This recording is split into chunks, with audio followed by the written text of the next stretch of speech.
সবাইকে শালম। অনেক বহু প্রতীক্ষার পরে আজকে লাইভটি আমরা শুরু করতে যাচ্ছি। আমরা অলরেডি 3 মিনিট লেট করে ফেলেছি আমাদের টেকনোলজির কারণবশত, যেহেতু সকলে নতুন আর কি। আমাদের শুভম ভাই নতুন, তো আমি এখানে একটু ছোট করে কথা বলতে চাই।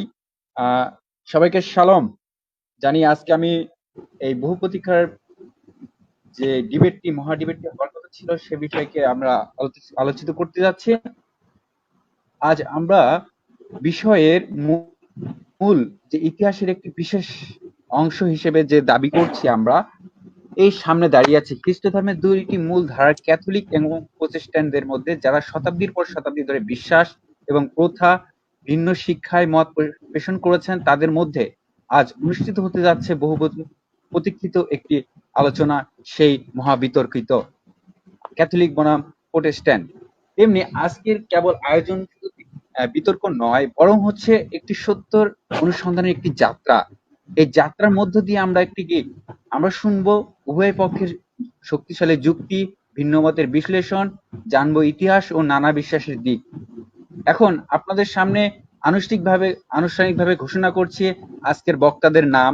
এবং ক্যাথলিক ক্যাথলিক পক্ষের নাম হচ্ছে শুভম পালিত, আর প্রতিষ্ঠানদের পক্ষ থেকে আছেন পাস্টর জনসন সরকার। এবং আজকে আপনারা লাইভ দেখতেছেন বাইবেল পর্যালোচনা সোশ্যাল মিডিয়া থেকে, ফেসবুক পেজ হতে।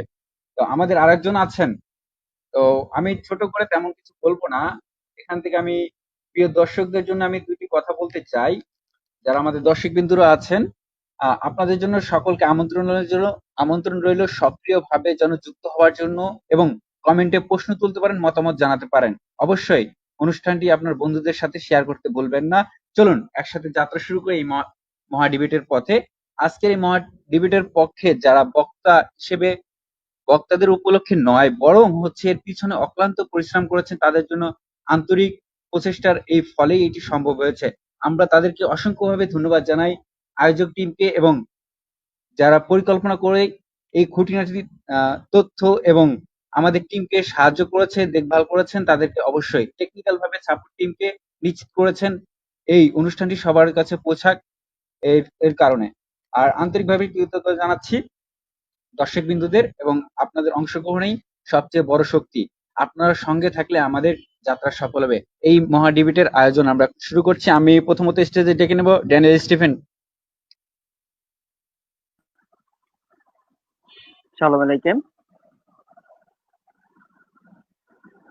সবাইকে শুভেচ্ছা জানাচ্ছি আজকের এই ডিবেটে। তো আমরা কি সত্যনারায়ণ ভাইকে জানতে চাচ্ছি, আমরা কি অলরেডি কি আমি শুরু করে দেব? হ্যাঁ, আমরা অলরেডি লাইভে চলে গেছি। 3 মিনিট 15 মিনিট হয়ে গেছে। তো আপনি আপনার কনভারসেশন করে তারপরে তাদের ডেকে নিতে পারেন। আচ্ছা, ঠিক আছে। এখানে আজকে যে ডিবেটের বিষয় সেটা হচ্ছে যে রোমান ক্যাথলিক ধর্ম বিশ্বের সত্য না মিথ্যা, এই বিষয়ের উপর আজকে ডিবেট হচ্ছে। আজকে এই রোমান ক্যাথলিক বিশ্বাসের পক্ষে শুভম পালিত ভাই তিনি বক্তব্য উপস্থাপন করবেন, এবং এই টপিকের বিপক্ষে উপস্থাপন করবেন আমাদের পাস্টর জনসন সরকার। তো ডিবেটের যে টাইম শিডিউল সেটা হচ্ছে প্রথমে 30 মিনিট করে উভয় পক্ষ তাদের বক্তব্য উপস্থাপন করবেন, তাদের প্রেজেন্টেশন দিবেন। এরপরে 15 মিনিট করে রিবাটাল হবে, এবং এরপরে 5 মিনিট করে সমাপনী বক্তব্যের মাধ্যমে ডিবেট শেষ হবে। এবং এরপরে আর কোনো ডিবেট এরপরে মানে শেষ হয়ে যাবে। এরপরে কোনো কোশ্চেন আনসারিং সেশন কিন্তু আর থাকবে না।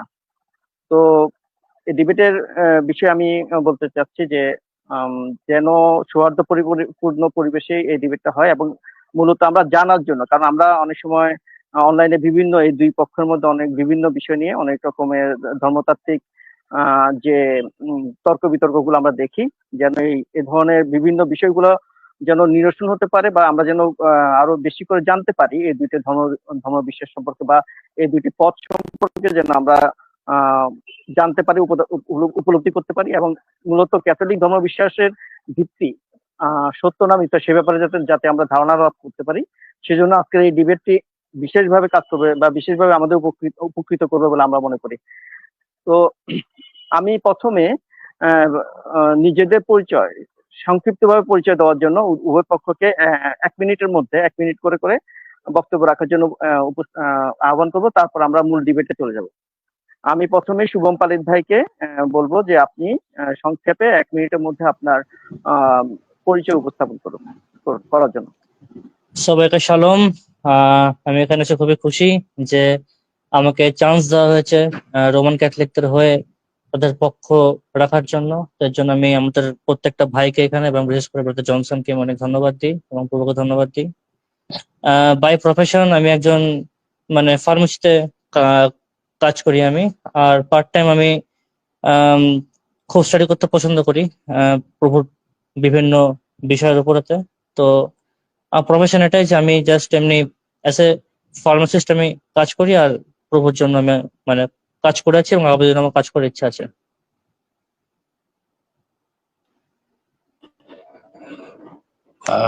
সকলকে শালোম আলাইকুম। এখন ওকে, ঠিক আছে। আচ্ছা, ড্যানিয়েল তাকে শালোম আলাইকুম, আর সকলকে সত্যানুসরণকারী ভাই, আমাদের শুভম ভাই, আর সকলকে এবং যারা আমাদের লাইভ শুনছেন সকলকে শালোম আলাইকুম। আশা করি আপনারা সকলে আমাদের পিতা ইয়াহওয়ে এলোহিমের দয়াতে ভালো আছেন, সুস্থ আছেন। আর আজকে একটা খুব স্পেশাল একটা দিন যে আমরা দুই মতবাদ বা দুই মতাদর্শের মানুষ এক জায়গায় হতে পেরেছি এবং আমাদের সেই মতাদর্শ নিয়ে আমরা আলোচনা করতে পারবো। আমি পাস্টর জনসন সরকার, আমি একজন পাস্টর এবং আমি অনলাইনে অফলাইনে বিভিন্ন খ্রিস্ট ধর্মর ক্ষেত্রে ডিবেটস, তারপরে হচ্ছে অ্যাপোলজেটিক্স কাজ, এছাড়াও অনেক ধরনের কাজ করে থাকি। আপনারা অলরেডি এই বিষয়ে জানেন, সুতরাং এই বিষয়ে বেশি বলার কিছুই নেই। তবে আশা করি আপনারা এই ডিবেটটি উপভোগ করবেন এবং এটি অবশ্যই আমাদের জন্য একটা স্মরণীয় ডিবেট হতে চলেছে বলে বিশ্বাস করি। সকলকে ধন্যবাদ। ধন্যবাদ উভয়কে তাদের প্রারম্ভিক উপস্থাপনামূলক বক্তব্য উপস্থাপন করার জন্য। আমি ডিবেটের শুরুতে পবিত্র বাইবেল থেকে একটি পদ পড়ব এবং এরপরে আমরা মূল ডিবেটে চলে যাব। আমি পাঠ করছি জিরোমিও 23 অধ্যায় 32 পদ। সদাপ্রভু বলেন, দেখো আমি তাহাদের বিপক্ষ, যারা মিথ্যা স্বপ্নের ভাববাণী বলে ও তাহার বৃত্তান্ত বলে, আপনাদের মিথ্যা কথা ও দাম্ভিকতা দ্বারা আমার প্রজাদিগকে ভ্রান্ত করে, কিন্তু আমি তাহাদিগকে পাঠাই নাই, তাহাদিগকে আজ্ঞা দেই নাই। তাহারা এই লোকদের কিছুমাত্র উপকারী হইতে পারে না, ইহা সদাপ্রভু কহেন। আমেন। প্রভুর বাক্যের জয় হোক। আমেন। তো আমি প্রথমে 30 মিনিট বক্তব্য উপস্থাপন করার জন্য আমাদের শুভম পালিত ভাইকে অনুরোধ করছি। সবাইকে শালম। তো এখানে আসতে পারে খুবই ভালো লাগছে আমার, যে এরকম চান্স পেয়েছে একটা প্রভু বাক্য সামনে রাখার এবং একটা ভাইটাল টপিক যেটা প্রোটেস্ট্যান্ট ভার্সেস ক্যাথলিক, যেটার জন্য পাস্টে অনেক রকমের ওয়ার্ডস হয়েছে আমরা দেখতে পাই ওয়েস্টার্ন সিভিলাইজেশনেতে, এবং এটা অনেক একটা গুরুত্বপূর্ণ বিষয় যে আজকে বিভিন্ন আমাদের দুই পক্ষের ভাই বোনেরা আমাদের একে অপরকে আমরা ভুল বুঝে থাকি, অনেক রকমের আমরা কথা বলি এবং বিভিন্ন ভাবে আমরা ক্রিটিসাইজ করি বিষয়গুলোকে। আর সব থেকে যেটা বড় কথা যে অনেকের কাছে এটা ভুল বার্তা যায় বিষয়টাকে নিয়ে, বিশেষ করে যারা নন খ্রিস্টান তাদের কাছে। তো মেনলি আমি স্টার্ট করবো একটা গুরুত্বপূর্ণ টপিক দিয়ে, যেটা নিয়ে আমি মনে করি যে এটাতে স্টার্ট করলে পরে এটা যদি আমরা অনুধাবন করতে পারি তবে বিষয়টা আমাদের কাছে অনেকটা পরিষ্কার হবে। কেননা সচরাচর আমাদের সম্মানীয় প্রোটেস্ট্যান্ট ভাইরা আমাদের বলে থাকেন যে ক্যাথলিকরা এই জিনিসটা ফলো করে, বাট এটা বাইবেলে উল্লেখ করে নেই। তো যেহেতু বাইবেলে উল্লেখ করে নেই, তো তথাপি আমরা সেটা কেন মানবো?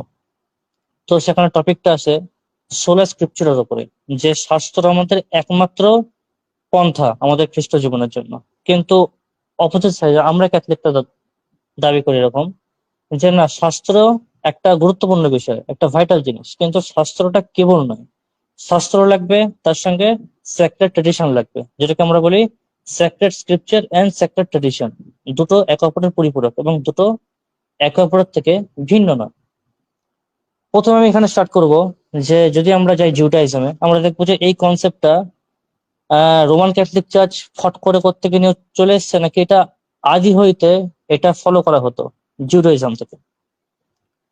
ফার্স্ট আমি চলে যাব জিউডাইজমের দুটো গুরুত্বপূর্ণ শাখা বা স্কুল অফ থট, একটা হচ্ছে শামাই, একটা হচ্ছে হিল্লেল। তো এই শামাই এবং হিল্লেল যদি আমরা এদের দেওয়া যে ফিলোসফি, এটাকে যদি আমরা যদি অধ্যয়ন করি, এখানে আমরা দেখতে পাই যে তাদেরকে প্রশ্ন করা হচ্ছে যে আপনারা আহ কটা বাইবেলকে আপনারা মানেন। তো তারা বলেছিল আমরা দুটো বাইবেলকে মানি। তখন জিজ্ঞাসা করা হয় দুটো বাইবেল মিনস কোনটা কোনটা। তখন বলা হয় যে বাইবেলটাকে লিখিত অবস্থায় দেওয়া হয়েছে এবং যে বাইবেলটাকে এই লিখিত বাইবেলের সমস্ত বিষয়ের ব্যাখ্যা করার জন্য দেওয়া হয়েছে, যেটাকে আমরা তাদের তালমুদ বা মিদ্রাস বলে আমরা জানি, সেক্রেট ট্র্যাডিশন, সেটার কথা ওখানে উল্লেখ করা হচ্ছে। যে বাইবেলটা ততক্ষণ পর্যন্ত সম্পূর্ণ নয় যতক্ষণ পর্যন্ত আমরা এটাকে সেক্রেট ট্র্যাডিশনের আলোতে আমরা না অধ্যয়ন করি। ছোট্ট একটা এক্সাম্পল দিই এখানে। এক্সোডাস চ্যাপ্টার 10 ভার্স নাম্বার 25, যাত্রা পুস্তক তার 10 অধ্যায় তার 25 নম্বর পদ, আমরা দেখতে পাই যে সদাপ্রভু মোশেকে বলছেন যে গোটা ইসরায়েল জাতিকে তার উদ্দেশ্যে বিভিন্ন বলে নিয়ে আসতে, পাপার্থক বলি এবং মঙ্গলার্থক বলি। তো কোশ্চেনটা এখানে আসে যে সদাপ্রভু বলে নিয়ে আসতে বলছেন কিরকম কিরকম এজের বাছুর বা মেষ কাটতে হবে, সেই বিষয় তিনি এখানে উল্লেখ করে দিয়েছেন। কতবার তার রক্ত পবিত্র বেদিতে ছিটাতে হবে সেই বিষয় তিনি উল্লেখ করে দিয়েছেন। কত দিনের মধ্যে বা কত সময়ের মধ্যে এটাকে খেয়ে শেষ করতে হবে সেটাও তিনি উল্লেখ করে দিয়েছেন। কিন্তু যদি প্রশ্ন করা হয় এখানে যে এই যে অ্যানিমালটাকে তিনি স্যাক্রিফাইস করতে বলছেন, এটাকে আমরা কাটবো কিরকম করে, আই মিন এই প্রাণীটাকে আমরা হত্যা করবো কিরকম ভাবে?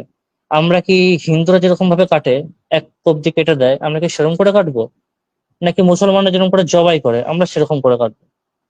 তো যদি এই কোশ্চেনটা যদি করা হয়, যারা আমাদের সোলা স্ক্রিপচারকে মানে বিলিভ করে, তারা কিন্তু বাইবেল দিয়ে কিন্তু কোনো আনসার করতে কিন্তু পারবে না। আমি প্রত্যেককেই, যারা সোলা স্ক্রিপচার যারা বিলিভ করে, আমি উইথ রেসপেক্ট আমি আপনাদেরকে সবাইকে আমি চ্যালেঞ্জ করছি যে আমাকে বাইবেল থেকে দেখান যে কোথায় বাইবেলের মধ্যে কোন প্রাণী মানে যাদেরকে ঈশ্বর স্যাক্রিফাইস করতে বলেছেন, গরু, মেষ, ছাগল ইত্যাদি, এদেরকে স্যাক্রিফাইস করতে বলা হয়েছে। কত বছরের প্রাণীকে আনতে হবে স্যাক্রিফাইসের জন্য সেটা উল্লেখ করে দেওয়া হয়েছে। কিন্তু এদেরকে আমরা হত্যা কিরকম করে করবো? ঘাড়ের দিক দিয়ে কাটবো না গলার দিক দিয়ে কাটবো, সেই বিষয়ে বাইবেলে কোথায় উল্লেখ করা আছে? তো ক্যাথলিক পার্সপেক্টিভে এই আনসারটা বাইবেলের মধ্যে নেই। এটা আমরা কোথায় পাই?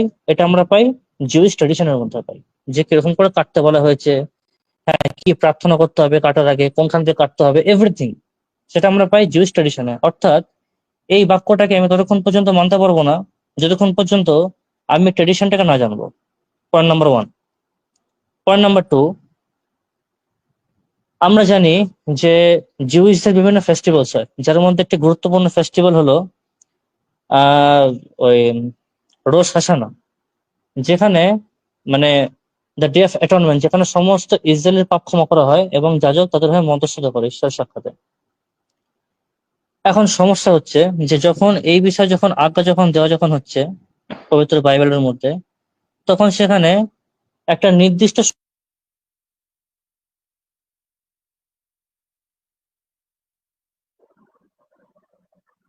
শুভম ভাই, আপনার কথা শোনা যাচ্ছে না। এই সত্যের অনুষ্ঠান ভাই, শুভম ভাইয়ের কি কথা হ্যালো শোনা যাচ্ছে? আমি ওনার কথা শুনতে পাচ্ছি না। হ্যাঁ হ্যালো হ্যাঁ, আপনার, হ্যাঁ দাদা, আপনার 10 সেকেন্ড আগে থেকে কথা শোনা যায়নি, আপনি আবার একটু বলেন। শুনতে পাচ্ছেন আমার কথা এবার? হ্যাঁ এখন শোনা যাচ্ছে, এখন শোনা যাচ্ছে, আবার বলেন। হ্যাঁ আবার আপনি হ্যাঁ 15 সেকেন্ড আগে থেকে কথাগুলো বলেন। ঠিক আছে। হ্যাঁ। তো যেখানে আমরা দেখতে পাই যে এক্সোডাস চ্যাপ্টার 10 ভার্স নাম্বার 25-এ বিভিন্ন অ্যানিমালদেরকে স্যাক্রিফাইস করার কথা বলা হয়েছে, কিন্তু তাকে আমরা কাটবো কিরকম ভাবে? তাকে আমরা ঘাড়ের দিক দিয়ে কাটবো না তাকে আমরা গলার দিক দিয়ে কাটবো, এই বিষয়ে কিন্তু আমরা কোনো উল্লেখ কিন্তু পাই না বাইবেলের মধ্যে। এখন স্যাক্রিফাইসের মতন একটা গুরুত্বপূর্ণ বিষয়, যার অনেক বিবরণ আমরা শাস্ত্রের মধ্যে পাই, কিন্তু একটা অতি মূল্য যে মানে মূল্যবান যে ইনফরমেশন, যেটাকে আমরা হত্যাটা করবো অ্যাকচুয়ালি কিরকম ভাবে, সেই বিষয়ে কিন্তু আমরা শাস্ত্রের কোনো উল্লেখ কিন্তু পাই না। সেই ক্ষেত্রে আমাদের কোথায় যেতে হবে? তখন যেতে হবে ট্রেডিশনে। সেখান থেকে আমরা জানতে পারি যে সে প্রাণীকে হত্যা করার পূর্বে কিরকম করে প্রার্থনা করতে হবে, তাকে কোনখান থেকে কাটতে হবে, যাবতীয় যে ডিটেলস, সেটা কিন্তু আমরা বাইবেলে কিন্তু পাই না। ওটা আমরা কোথায় পাই? ওটা আমরা সেক্রেট ট্রেডিশনে পাই। একইভাবে পয়েন্ট নাম্বার 2, যে আহ রোশ হাসানা বা ডে অফ অ্যাটনমেন্ট যে পরবটা হয় জিউসদের, যেটার বিবরণটা আমরা সম্পূর্ণ বাইবেলের মধ্যে পাই, তো সেই বিষয়ে বাইবেলে উল্লেখ করা আছে যে এটা অবশ্যই স্প্রিং টাইমে ফলো করতে হবে, স্প্রিং টাইম ছাড়া এটাকে ফলো করা যাবে না। এখন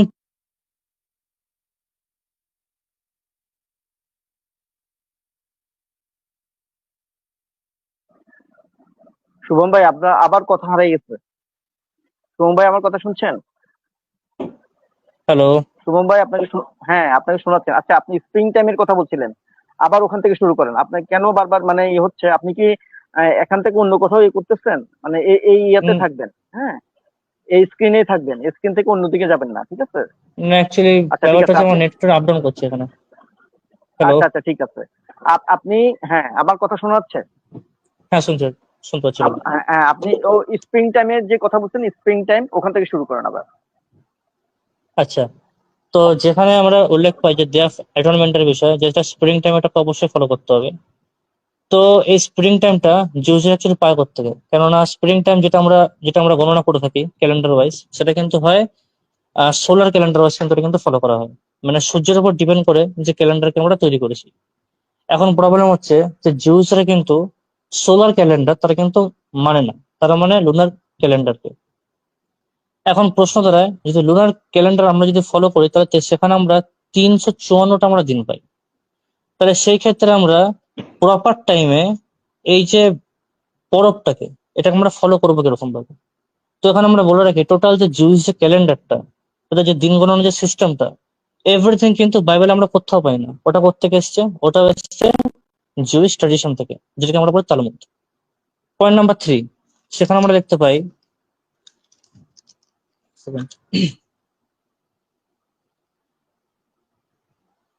যে নিউ টেস্টামেন্টের মধ্যে প্রভু যীশু যখন তার 7 অধ্যায় তার 22 থেকে 23 নম্বর পদে তিনি শিষ্যদেরকে বলেছেন যে তোমরা ফরিসীদের কাছ থেকে শিক্ষা গ্রহণ করো, কেননা তাহারা যাহা শিখায় তারা মসির যে স্থান সেখান থেকে তারা শেখায়।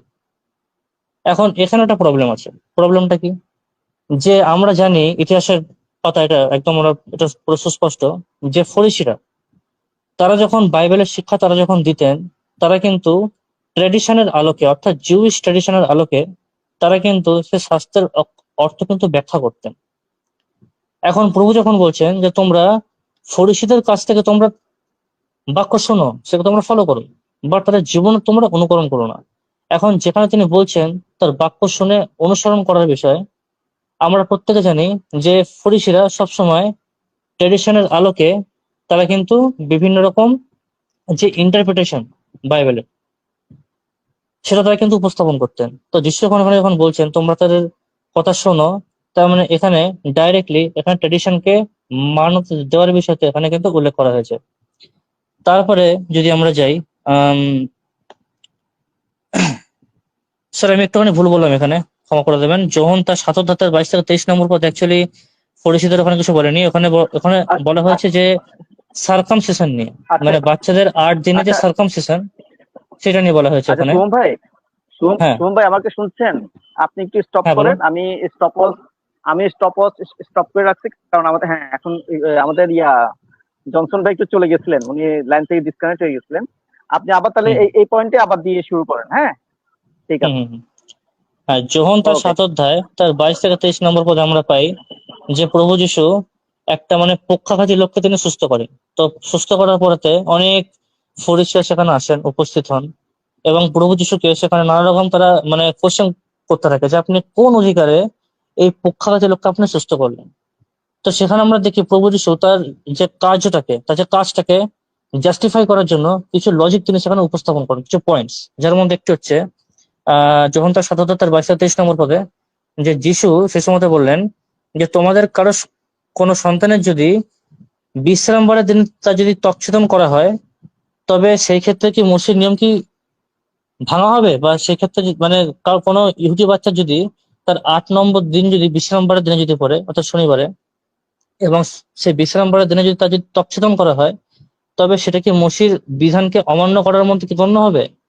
সেখানে তারা কোনো কোশ্চেন কিন্তু কোনো আনসার করতে কিন্তু পারলো না ফরিসীরা। আবার তিনি সেখানে বললেন যে কারোর গুরু যদি গর্তের মধ্যে পড়ে যায়, তবে তবে সেই তার গুরুকে সে কি তুলবে না সে গর্তের থেকে? তো এই যে দুটো পয়েন্টস, যে পয়েন্টস এর উপর ভিত্তি করে প্রভু যিশু নিজের কাজকে জাস্টিফাই করলেন ফরিসীদের সাক্ষাতে, আমরা দেখবো এই দুটো পয়েন্টস তিনি পেলেন কোত্থেকে। এটা আমরা ততক্ষণ বুঝতে পারবো না যতক্ষণ কিনা আমরা তালমুদ না পড়বো। কেননা যিশুর জন্মের অনেক আগে থেকে এই যে পয়েন্টস গুলো, যে কোন কোন ক্ষেত্রে আমরা যদি বিশ্রামবারে কোনো কাজ যদি করি তবে সেটা পাপ বলে পরিগণিত হবে না। যেরকম যদি আমরা কোনো প্রাণ বাঁচানোর জন্য আমরা কোনো কাজ যদি করে থাকি বিশ্রামবারের দিনে, বা যেরকম সার্কামসিশন হোক, বা কোনো গরু কোনো গাড্ডার মধ্যে পড়ে গেছে সেখান থেকে তাকে উদ্ধার করা হোক, বা কোনো একটা মানুষ যে কিনা খুব অসুস্থ, যাকে কিনা সে সময় খুব ট্রিটমেন্টের প্রয়োজন সেক্ষেত্রে হোক, বা দেশ রক্ষার জন্য বর্ডারে পাহারা দেওয়া হোক, এই যে বিষয়বস্তুগুলো, যে এই জিনিসগুলো বিশ্রামবারে করা যেতে পারে। তাহলে বিশ্রামবারে কোন কোন কাজটা করা যেতে পারে আর কোন কোন কাজটা করা যেতে পারে না, ওই বিষয় কিন্তু আমরা কোথাও কোনো উল্লেখ কিন্তু পাই না ওল্ড টেস্টামেন্টের মধ্যে, বা যেখানে আমরা বিধান পেয়েছি বিশ্রামবার নিয়ে। এটা আমরা কোথায় পাই? এটা আমরা পাই সেই ট্র্যাডিশনের মধ্যে পাই, যে কোন কোন কাজ করলে সেটা পাপ বলে পরিগণিত হবে, কোন কোন কাজ করলে সেটা পাপ বলে পরিগণিত হবে না।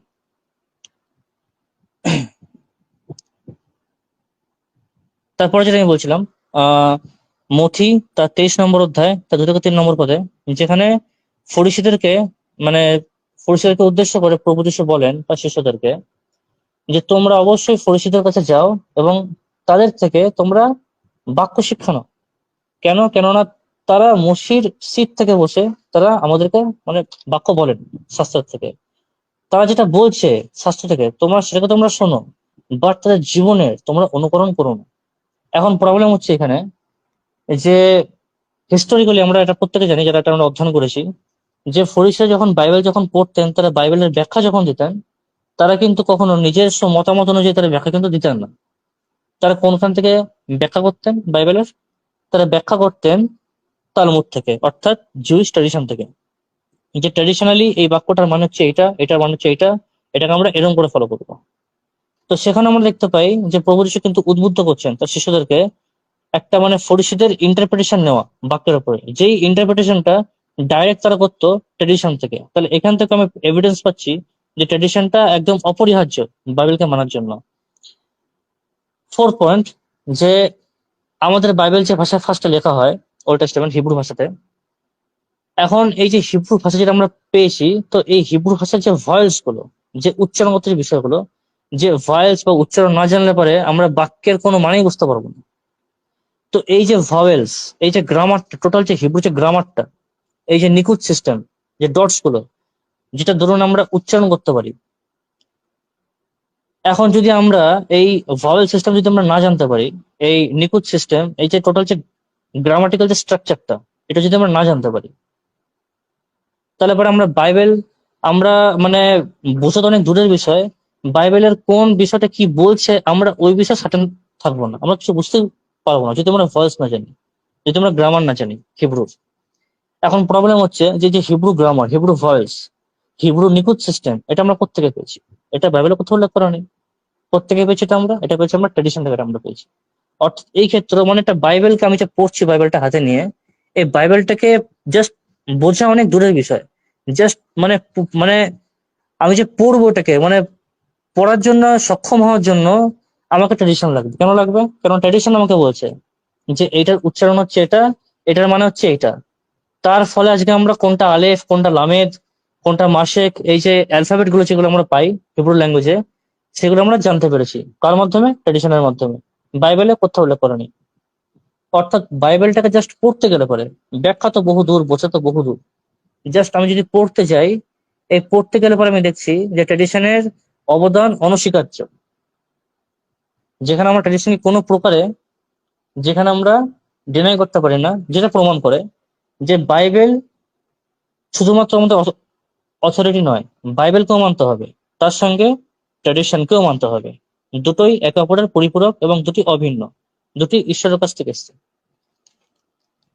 এরপর আমি যাই যে একটা বিশেষ একটা বিষয় যেটা নিয়ে আমাদেরকে খুব মানে ক্রিটিসাইজ করা হয় আমাদের প্রোটেস্ট্যান্ট ভাইদের তরফ থেকে, যে সেকেন্ড কমান্ডমেন্ট, যে আমরা নাকি ক্যাথলিকরা, আমরা নাকি বাইবেল থেকে সেকেন্ড কমান্ডমেন্টকে আমরা নাকি বাইবেল আমরা নাকি সরিয়ে দিয়েছি, যেটাকে মানে ডিস্টর্শনের মধ্যে পড়ে। যে আমরা যেহেতু তাদের লজিক অনুযায়ী আমরা মানে মূর্তি পূজা করি, তো যেহেতু আমরা মূর্তি পূজা করতে ভালোবাসি, তার জন্য আমরা উইলফুলি আমরা এখান থেকে বাক্যটাকে নিয়ে সরিয়ে দিয়েছি। তো আমরা দেখবো কতটা কতটা যৌক্তিক এবং কতটা সত্য আছে এই দাবিটার মধ্যে। আমার হাতে এই মুহূর্তে আছে the Good news Bible Catholic Edition. তো এটা একদম ফেমাস, একদম ক্যাথলিক বাইবেল। তো আমি এখানে যখন খুলছি যাত্রা পুস্তক 15 নম্বর অধ্যায়তে, এখানে কিন্তু হুবহু ওই একই বাক্য কিন্তু এখানে কিন্তু বর্তমান রয়েছে, যেখানে উল্লেখ করা আছে যে তোমরা আমার নিমিত্তে কোন রকম খোদিত প্রতিমা নির্মাণ করিবে না, উপরিস্থ স্বর্গের, সমুদ্রের এবং পাতালের কোনো কিছু তোমরা কোনো মূর্তি বানাবে না। তাহলে এই ভার্সনটা রয়েছে, এখান থেকে কিন্তু ক্যাথলিকটা বাদ কিন্তু দেয়নি। তাহলে কোশ্চেন হচ্ছে যে তাহলে বিভিন্ন প্রোটেস্ট্যান্টরা যখন দেখায় আমাদেরকে যে দেখো তোমাদের এখানে তো উল্লেখ করা নেই, তো তারা সেটা কোথা থেকে দেখায়? প্রথম হচ্ছে বিভিন্ন পমফ্লেটস, ক্যাথলিক চার্চ বিভিন্ন পমফ্লেটস ছাপায়, যে পমফ্লেটস এর মধ্যে আমরা আগে এটা আমাদের জানাটা প্রয়োজন যে যেটা সেকেন্ড কমান্ডমেন্টস প্রোটেস্ট্যান্ট বাইবেলের মধ্যে, যে তোমরা আমার নিমিত্তে কোনো রকম মূর্তি বানাবে না, আমাদের ক্যাথলিক বাইবেলে কিন্তু ওটা সেকেন্ড কমান্ডমেন্টের অন্তর্ভুক্ত কিন্তু নয়। আমাদের বাইবেলে কিরকম আছে? আমাদের বাইবেলে 1 নম্বর কমান্ডমেন্টের মধ্যে ওটা অন্তর্ভুক্ত। 1 নম্বর কমান্ডমেন্ট কি আছে? যে আমি সদাপ্রভু আমার সাক্ষাতে তোমার অন্য কোনো দেবতা না থাকুক। এবং তার সঙ্গেই এটা আমরা ওখানে অ্যাড করেছি যে তোমরা আমার নিমিত্ত কোনো রকম মূর্তি বানাবে না। তো এই যে সেকেন্ড কমান্ড যেটা আমরা পাই প্রোটেস্ট্যান্ট বাইবেলের মধ্যে, ক্যাথলিক বাইবেলে এবং জুইশ বাইবেলে, এটা কিন্তু সেকেন্ড কমান্ডমেন্টের মধ্যে কিন্তু নেই, এটা কিন্তু ফার্স্ট কমান্ডমেন্টের মধ্যে কিন্তু ইনক্লুডেড। যার সঙ্গে প্রোটেস্ট্যান্ট চার্চের একটা শাখা লুথারেনরা আমাদের সঙ্গে একমত প্রকাশ করে। কেন একমত প্রকাশ করে? এর পেছনেও কারণ আছে। কেননা যদি আমরা প্রোটেস্ট্যান্ট বাইবেলের যে নাম্বারিংটা 10 কমান্ডমেন্টস এর ওটাকে ফলো করে আমরা যদি এগোই, তাহলে আমরা একটা প্রবলেম পাই এখানে, যে প্রবলেমটা ফার্স্ট উত্থাপন করেন সেন্ট অগাস্টিন। কি প্রবলেমটা আমরা সেখানে পাই? যে যেখানে লেখা আছে যে তুমি তোমার প্রতিবেশীর স্ত্রীতে এবং তার কোনো দ্রব্যতে এবং তার কোনো পশুতে তুমি লোভ করবে না। তো সেন্ট অগাস্টিন সেখানে বলে যে স্ত্রী কি করে কারোর সম্পত্তি হতে পারে? কেননা প্রোটেস্ট্যান্ট বাইবেলে যেহেতু মূর্তি না বানানোর বিষয়টাকে সেকেন্ড কমান্ডমেন্টের অন্তর্ভুক্ত করা হয়েছে, তাই সেখানেতে এই যে তোমরা স্ত্রীর প্রতি লোভ করো না, প্রতিবেশী স্ত্রীর প্রতি এবং তার কোনো সম্পত্তির প্রতি তোমার লোভ করো না, এটা কিন্তু একটা কমান্ডমেন্টস এর অন্তর্ভুক্ত কিন্তু করা হয়েছে। তো তিনি সেখানে কোশ্চেন তোলেন, তাহলে স্ত্রী কি কারোর প্রপার্টি? স্ত্রী কি কারোর সম্পত্তির অংশ? যেটা আমরা কেউ এখানে মানবো না। তো সেই প্রবলেমটা সলভ করার জন্য লুথারেনরা আমাদের সঙ্গে সম্পূর্ণ একমত কি, যে না, তোমরা কারো স্ত্রীতে লোভ করবে না, এটা 9 নম্বরে থাকবে।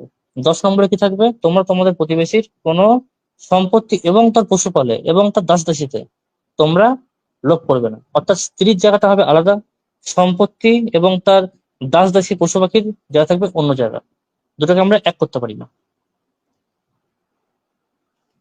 তো এখানে প্রবলেমটা হচ্ছে যে ক্যাথলিক গুড নিউজ বাইবেলের মধ্যে এটা আমরা পাই যে সম্পূর্ণ ওখানে টোটাল যে স্ট্রাকচারটা, যে তোমরা আমার সাক্ষাতে তোমার অন্য কোনো দেবদেবী থাকবে না এবং তুমি কোনো রকম মূর্তি বানাবে না, এটা Roman Catholic Bible good news Bible ভার্সনের মধ্যে ক্যাথলিক এডিশন এটা এখানে উল্লেখ করা আছে। আর আমি একটা ভার্সনের নাম বলছি যেখানে আপনারা এটা পেয়ে যাবেন এই ফুল বাক্যটা, New American Bible Revised Edition, যেখানে কিনা সেম কথা বলা আছে এবং এটা একটা Roman Catholic Bible. Douay Rheims 1899 American edition, এটা একটা রোমান ক্যাথলিক বাইবেল, এখানেও আপনি সেম বাক্য পেয়ে যাবেন যে তোমরা কোনো মূর্তি বানাবে না। এনআরএসবি ক্যাথলিক এডিশন, এখানেও সেম কথা, তোমরা কোনো মূর্তি বানাবে না, অ্যাড করা আছে। ল্যাটিন ভুলগেট, সেন্ট জেরোম দ্বারা লেখা আছে আমাদের যে বাইবেলটা ল্যাটিন ভুলগেট, সেখানে উল্লেখ করা আছে যে তোমরা তাহার সাক্ষাতে কোনো রকম কোনো মূর্তি নির্মাণ করিবে না। এখন এই যে বলা হয় যে ক্যাথলিকরা এটাকে সরিয়ে দিয়েছে, তাহলে আমার কাছে 3 থেকে 4টে ভার্সন রয়েছে এখানে, যেখানে কিনা সুস্পষ্ট আমরা পূর্ণ যে বাক্যটা 1 নম্বর বাক্যটা, যে আমার সাক্ষাৎ তোমার অন্য কোনো দেবদেবী থাকবে না এবং তোমরা স্বর্গের, পৃথিবীর এবং জলের কোন রকম মূর্তি তোমরা নির্মাণ করবে না। তা সেম জিনিসটা কিন্তু আমরা এই সমস্ত ক্যাথলিক বাইবেলের মধ্যে আমরা কিন্তু পেয়ে যাচ্ছি। এবারে কিছু প্যাম্পলেট, এবার প্রশ্ন হচ্ছে তাহলে কয়েক জায়গাতে এটা দেওয়া নেই কেন? তো এই প্রশ্ন আমি যখন আসবো তখন হচ্ছে যে যখন কোনো ক্যাথলিকরা কোনো সানডে স্কুলের বাচ্চাদের জন্য বা মানে বিশেষ করে সানডে স্কুলের বাচ্চাদের উদ্দেশ্যে এটা ইন্টেন্ড করা হয়েছে, তাদেরকে একটা ভালো করে মেমোরাইজ করানোর জন্য, সেখানে বিভিন্ন পাম্পলেট ছাপানো হয় এবং কিছু বাইবেল সেখানে ছাপানো হয় যেটাকে খুব সহজ করে লেখা হয় তাদেরকে বোঝানোর জন্য। তো সেই প্যাম্পলেট গুলোর মধ্যে এটা উল্লেখ করা হয় যে আমার সাক্ষাৎ তোমার অন্য কোনো দেবতা না থাকুক, জাস্ট এইটুকুর মধ্যে সীমাবদ্ধ করা হয়। বাকি যে তার সঙ্গে যে লিঙ্ক যে বাক্যটা আছে সেখানে ওটাকে প্রিন্ট করা হয় না। কেন করা হয় না? যাতে তাদের মুখস্থ হতে সুবিধা হয়। এখন এই যে বিষয়টা, এখানে একটা কোশ্চেন আসবে, তাহলে এই যে বাক্যটাকে যে এডিফাই করা, মানে একটা বড় বাক্যকে ছোট করে উপস্থাপন করাটা, এটি কি বাইবেল ভিত্তিক? আমার মতে অবশ্যই বাইবেল ভিত্তিক, এর প্রমাণ আমি দিচ্ছি। যদি আমরা আসি লুক তার 8 অধ্যায়, এক সেকেন্ডের বাইবেলটা খুলে নিই।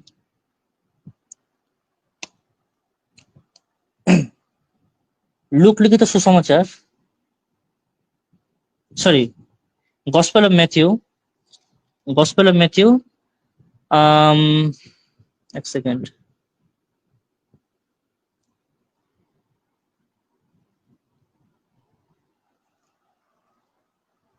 একটু সময় দেবেন, হ্যাঁ।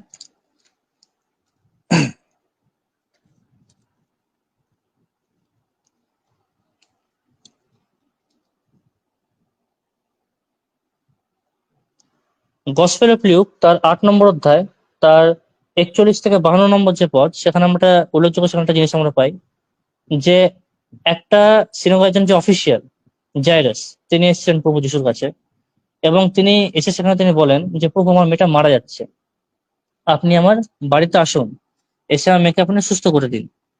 তো সেখানে আমরা দেখি যে প্রভু যিশু গেলেন, যে সেই মেয়েটাকে তিনি সুস্থ করলেন।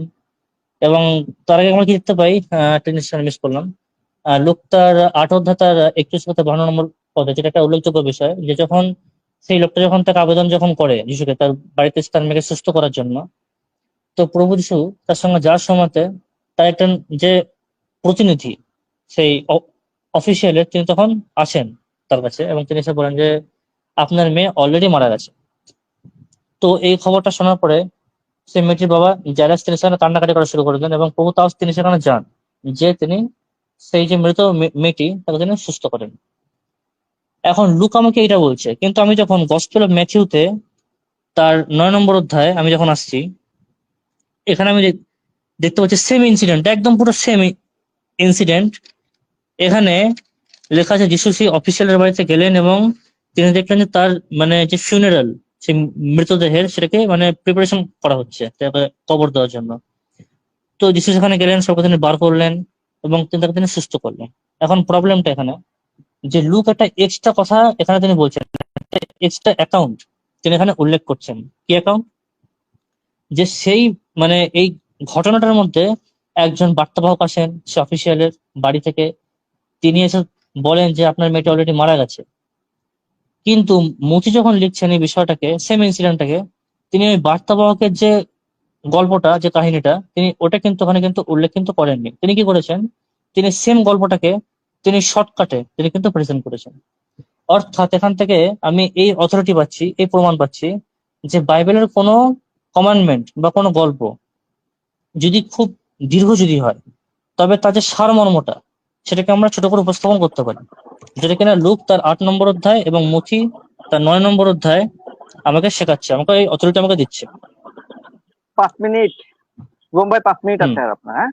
আর 5 মিনিট আছে, হ্যাঁ। তারপরে আমরা আসি যে আইডল তৈরির যে বিষয়টা, আর একটা পয়েন্ট, যে আহ বাইবেলের মধ্যে কেবলমাত্র যাত্রা পুস্তকে যে শুধুমাত্র মূর্তির বিষয় যে উল্লেখ করা আছে এমনটা নয়, কিন্তু আরো বিভিন্ন জায়গাতে, যেরকম আমরা জিরোমিয়তে 10 কথাতে আমরা পাই, আরো বিভিন্ন জায়গাতে আমরা পাই যে ঈশ্বর মূর্তিকে পছন্দ করেন না, সে মূর্তির কোনো শ্বাস থাকে না, এরকম বিভিন্ন জিনিস আমরা পাই। জিরোমিয়, সরি, আই থিঙ্ক জিরোমিয় না জিসকা মিডিয়াম, আমি এই মুহূর্তে আমি ঠিক মনে করতে পারছি না, যে কোনো একটা হবে।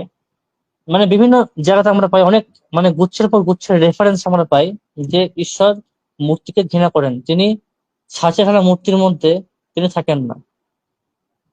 পেজের পুস্তক 17 নম্বর অধ্যায় তো এরকম জিনিস উল্লেখ করা আছে যে ঈশ্বর কোন রকম প্রতিমার মধ্যে তিনি বিরাজ করেন না, প্রতিমা তার ঘৃণা সম্পদ।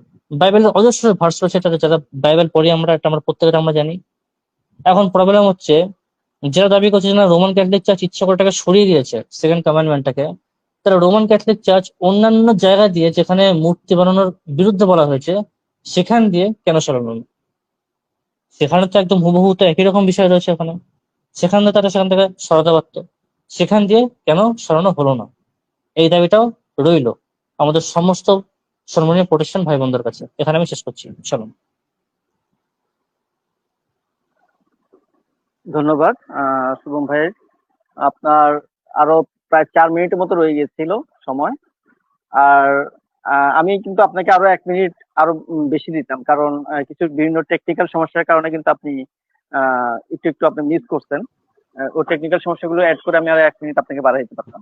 তো যাই হোক, আপনার না ঠিক আছে, আরো 4 মিনিট বা 4 মিনিট বা 5 মিনিট আপনার রয়ে গিয়েছিল। তো আমি ধন্যবাদ দেই যে আপনি খুব সুন্দরভাবে এই বিষয়গুলো, যে আমরা অনেকে যারা আপনার কথাগুলো শুনছি আমরা উপকৃত হয়েছি বলে আমরা মনে করি, আমরা অনেক কিছু জানতে পারছি, এবং এই জন্য আপনাকে ধন্যবাদ দেই আপনার প্রথমে যে উপস্থাপনা এর জন্য। এখন আমরা আমাদের পাস্টর জনসন সরকার ভাইয়ের কাছে চলে যাব, তার উপস্থাপনা, প্রথম 30 মিনিটের উপস্থাপনা প্রেজেন্টেশন দেওয়ার জন্য। ধন্যবাদ। আমার মুখের বাক্য, আমার চিত্তের ধ্যান তোমার দৃষ্টিতে গ্রাহ্য হোক। হে সদাপ্রভু, আমার শৈল, আমার মুক্তিদাতা। উপস্থিত সকলকে আমি খ্রিস্টীয় সম্ভাষণে বলছি শালোম আলাইকুম। আশা করি পিতা ঈশ্বরের দয়াতে আপনারা সকলে ভালো আছেন, সুস্থ আছেন। আসলে বিতর্কের বিষয় নিয়ে আমাদের শুভম ভাই অনেক সুন্দরভাবে একটা ভালো আচরণের মাধ্যমে তিনি তার আর্গুমেন্ট গুলো দিয়েছেন, তার জন্য তাকে আন্তরিকভাবে ধন্যবাদ জানাই। তো আমরা আসলে কেন এখানে বিতর্ক করছি, এটা হচ্ছে গুরুত্বপূর্ণ বিষয়। যখন ডিবেটের পোস্টার ছাপানো হয়েছিল সে সময় অনেকে বলেছেন যে আপনারা কেন ডিবেট করছেন, খ্রিস্টান হয়ে আসলে ডিবেট করার দরকারটা কি। আসলে বাইবেল আমাদেরকে এটা অধিকার দেয়, কারণ শাস্ত্রে স্পষ্টভাবে লেখা আছে প্রথম পিতর তার 3 অধ্যায় 15 থেকে 16 পদে, যে আমাদের যে অন্তরস্থ যে প্রত্যাশা রয়েছে, আমাদের যে বিশ্বাস আছে, যদি কেউ আমাদেরকে এটা প্রশ্ন করে আমরা যেন অবশ্যই তাদেরকে জবাব দিতে প্রস্তুত থাকি, কিন্তু সে উত্তর হবে কিভাবে, সঠিক সৎ বিবেক রক্ষা করে।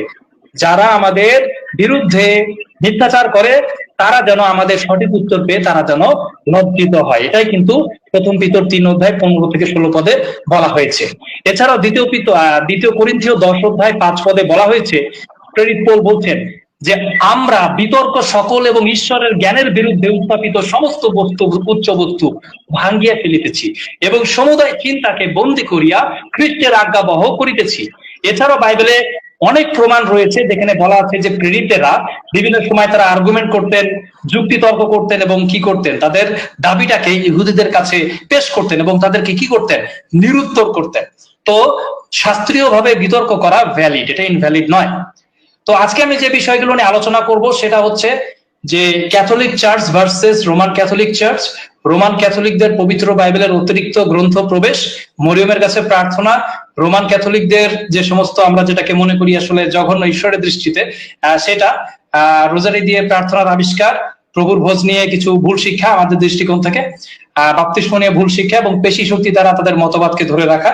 তবে এটা কোনোটাই কারোর প্রতি জোরপূর্বক নয়, অবশ্যই ভালোবাসার সঙ্গে আমরা এটা শেয়ার করব যতটুকু সময় পাই ওর ভিতরেই। তো প্রথম বিষয় হচ্ছে রোমান ক্যাথলিক নামে প্রথম শতাব্দীতে আসলে প্রথম সময় খ্রিস্টের সময়ে বা তার মৃত্যুর পরে পুনরুত্থানের পরে কিন্তু কিছুই ছিল না। প্রথম থেকে খ্রিস্টানরা শুধুমাত্র নিজেদেরকে খ্রিস্টান হিসেবে পরিচয় দিত, ঠিক আছে, যেটা প্রেরিতের 11 অধ্যায় 26 পদে উল্লেখ করা হয়েছে। কোনো ক্যাথলিক বা পোপ সিস্টেম সে সময় ছিল না। ক্যাথলিক হচ্ছে একটা গ্রিক শব্দ যেটা ক্যাথলিকাস বলা হয়, যার অর্থ হচ্ছে সার্বজনীন বা বিশ্বজনীন। এই শব্দটি প্রথম দিকে বিশ্বজনীন গির্জা বোঝাতে ব্যবহৃত হতো, যা সকল বিশ্বাসীদের এক দেহে ঐক্যবদ্ধ করত। ঠিক আছে, প্রথম ব্যবহার এটা ইগনেশিয়াস অফ এন্টিওকের কাছ থেকে আমরা এটা পাই। তিনি বলেছেন wherever Jesus Christ is, there is Catholic Church। ঠিক আছে, এখানে বলছেন যীশু খ্রিস্ট যেখানে আছেন সেখানে ক্যাথলিক চার্চ। এখানে প্রথম আমরা ক্যাথলিক মতবাদ ক্যাথলিক চার্চ শব্দটা আমরা পাই। এর পরের যে বিস্তার হয়েছে, যে সেকেন্ড এবং থার্ড সেঞ্চুরিতে যখন এটা ঘটেছে, ঠিক আছে, তখন থেকে আমরা দেখতে পাই যে এটা মূলত বিশ্বজনীন চার্চকে বা ইউনিভার্সাল প্রভুর যে চার্চকে, সেটাকে সেই সময়কার যে ভ্রান্ত কিছু হেরেটিক গ্রুপ ছিল, যেমন মার্সিয়নের ফলোয়ার, তারপর নস্টিক, এভাবে অনেক ধরনের ভ্রান্ত কিছু ফলোয়ার ছিল সেই সময়। ঠিক আছে, তাদের থেকে নিজেদেরকে আলাদা করার জন্য সেই সময় ক্যাথলিক চার্চ কথাটা ব্যবহার করা হতো, কিন্তু তখন কোনো রোমান ক্যাথলিক চার্চ কিন্তু ছিল না। কথাটা সবাই মনে রাখবেন। লিও 1, ঠিক আছে, 4th শতাব্দীর দিকে, হ্যাঁ, প্রথম শতাব্দী নয়, দ্বিতীয় শতাব্দী নয়, তৃতীয় শতাব্দীও নয়, চতুর্থ শতাব্দীর দিকে তিনি প্রথম কি হন, বিশপ হন এবং নিজেকে সার্বজনীন চার্চের নেতা বলে দাবি করেন। এবং তার সময় থেকেই কিন্তু কি হয়, এই পাইমেসি বা পোপের পাপাসি, পোপের শ্রেষ্ঠত্বতা ধারণা, এগুলো তখন থেকে শুরু হয়। কিন্তু সেই সময়তেও কি হয়েছিল, যে পূর্বাঞ্চলীয় যে চার্চগুলো ছিল সেই সময়, গ্রিক চার্চ, কনস্টান্টিনোপল, তারা কিন্তু প্রথম অবস্থায় এই দাবিগুলোকে মেনে নেয়নি। ক্যাথলিক মানে ছিল বিশ্বজনীন খ্রিস্টীয় চার্চ। কিন্তু বিষয়টা দেখেন, এটা পয়েন্ট টু বি নোটেড, 1054 সালে, ঠিক আছে, প্রথম খ্রিস্টাব্দে নয়, দ্বিতীয় খ্রিস্টাব্দে নয়, তৃতীয় খ্রিস্টাব্দেও নয়, চতুর্থ খ্রিস্টাব্দেও নয়, 1054 সালে ইস্ট ওয়েস্ট এবং সেকিজমের এরপরে পূর্বে পশ্চিমের চার্চকে বিশেষভাবে রোমান ক্যাথলিক বলতে শুরু হয়, যাতে করে পূর্ব অর্থোডক্স এবং প্রোটেস্ট্যান্টদেরকে আলাদা করা যায়। ঠিক আছে, এটা খুবই গুরুত্বপূর্ণ একটা বিষয়, যে ফার্স্ট সেঞ্চুরিতে কোনো ক্যাথলিক চার্চ বা রোমান ক্যাথলিক চার্চ যেটা তারা বলে থাকে, এটা ছিলই না। আর এটি ইউনিভার্সাল শব্দ, এটা বুঝাচ্ছে সার্বজনীন। গ্রিকে একটা শব্দ হচ্ছে সার্বজনীন, এটা কোনো নির্দিষ্ট কোনো ডিনোমিনেশনকে বোঝায় না। চার্চ বলতে মূলত কি বোঝায়?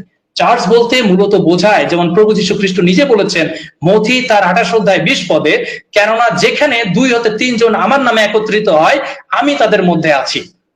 ঠিক আছে, প্রভু চার্চের জন্য যে গ্রিক শব্দ সেটা হচ্ছে এক্লেসিয়া। তো চার্চ সম্পর্কে আর্লি চার্চ ফাদাররা কি বলেছেন, প্রভু যীশু খ্রিস্ট কি বলেছেন, আমি সবকিছু পেশ করব, কারণ আর্লি চার্চ ফাদারদের ধরেই চেন মেনটেন করে কিন্তু ক্যাথলিক চার্চ পরে এসেছে। তো সুতরাং আর্লি চার্চ ফাদারদের কোটেশন তাদের জন্য খুবই গুরুত্বপূর্ণ। তো প্রভু নিজেই বলছেন, যে কোনো স্থানে, বিশ্বের যে কোনো স্থানে যে কেউ যদি আমার নামে একত্রিত হয়, আমি তাদের মধ্যে আছি। তো এখানে আর্লি চার্চ ফাদার ক্রিস্টম বলেছেন যে যিশু এখানে সংখ্যার কথা বলেননি, ঐক্যের কথা বলেছেন। যদি অল্প কিছু লোক ঐক্য সহকারে তার নামে একত্রিত হয়, সেখানে তিনি উপস্থিত আছেন। এখানে কোনো নির্দিষ্ট এরিয়া নাই যে অমুক চার্চের মধ্যে লোক আসলে শুধু ঈশ্বর আসবে বা প্রভু আসবে, এরকম নয়। দ্বিতীয় কথা হচ্ছে, আর্লি চার্চ ফাদার অগাস্টিন বলেছেন, প্রভু বলেননি তিনি সংখ্যার জন্য আসেন, বরং যেখানে তার নামে বিশ্বাসীরা আছে সেখানেই উপস্থিত। তো এখানেও স্পষ্টভাবে তিনি বলেছেন, যেখানে তার নামে বিশ্বাসীরা একত্রিত হচ্ছে সেখানেই তিনি উপস্থিত। এছাড়াও আর্লি চার্চ ফাদার সাইপ্রিয়ান বলেছেন, খ্রিস্টান নামেই চার্চ প্রতিষ্ঠিত, আর যেখানেই বিশ্বাসীরা একত্রিত হয় সেখানেই স্বয়ং খ্রিস্ট উপস্থিত। সুতরাং ক্যাথলিক চার্চ ছাড়া অন্য চার্চ সার্বজনীন নয়, এই দাবিটা মূলত ভিত্তিহীন আর্লি চার্চ ফাদারদের অনুসারে, এমনকি প্রভু যীশু খ্রিস্টের কথা অনুসারে। এটা আমাদের নিজস্ব কোনো দাবি নয়, ঠিক আছে, এটা বিবলিক্যাল, এটা বাইবেল বলছে। এছাড়াও দেখেন যে ক্যাথলিক চার্চ ছাড়া অন্য স্থানে ঈশ্বর নাই, এরকম একটা দাবি অনেক সময় হয়। তো দেখা যায় যে প্রেরিত তার 17 অধ্যায় 24 পদে বলা আছে যে ঈশ্বর সদাপ্রভু মূলত কোনো হস্ত নির্মিত মন্দিরে বসবাস করেন না। নিউ টেস্টামেন্টের যুগে হলি স্পিরিটের টাইমে রুয়াখ কডেসের সময় কি হচ্ছে, ঈশ্বর প্রত্যেকের দেহের মধ্যে বসবাস করেন।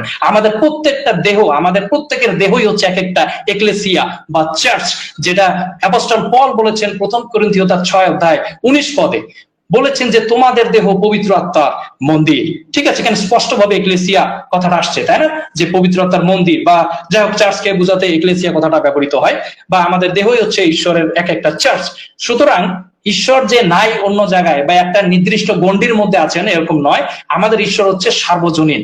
তো তিনি সবার মধ্যে আছেন, তিনি শুধু একটা নির্দিষ্ট এরিয়ার ভিতরে নাই যে এর ভিতরে তিনি থাকবেন আর অন্যান্য জায়গায় তিনি থাকবেন না, এমন নয়।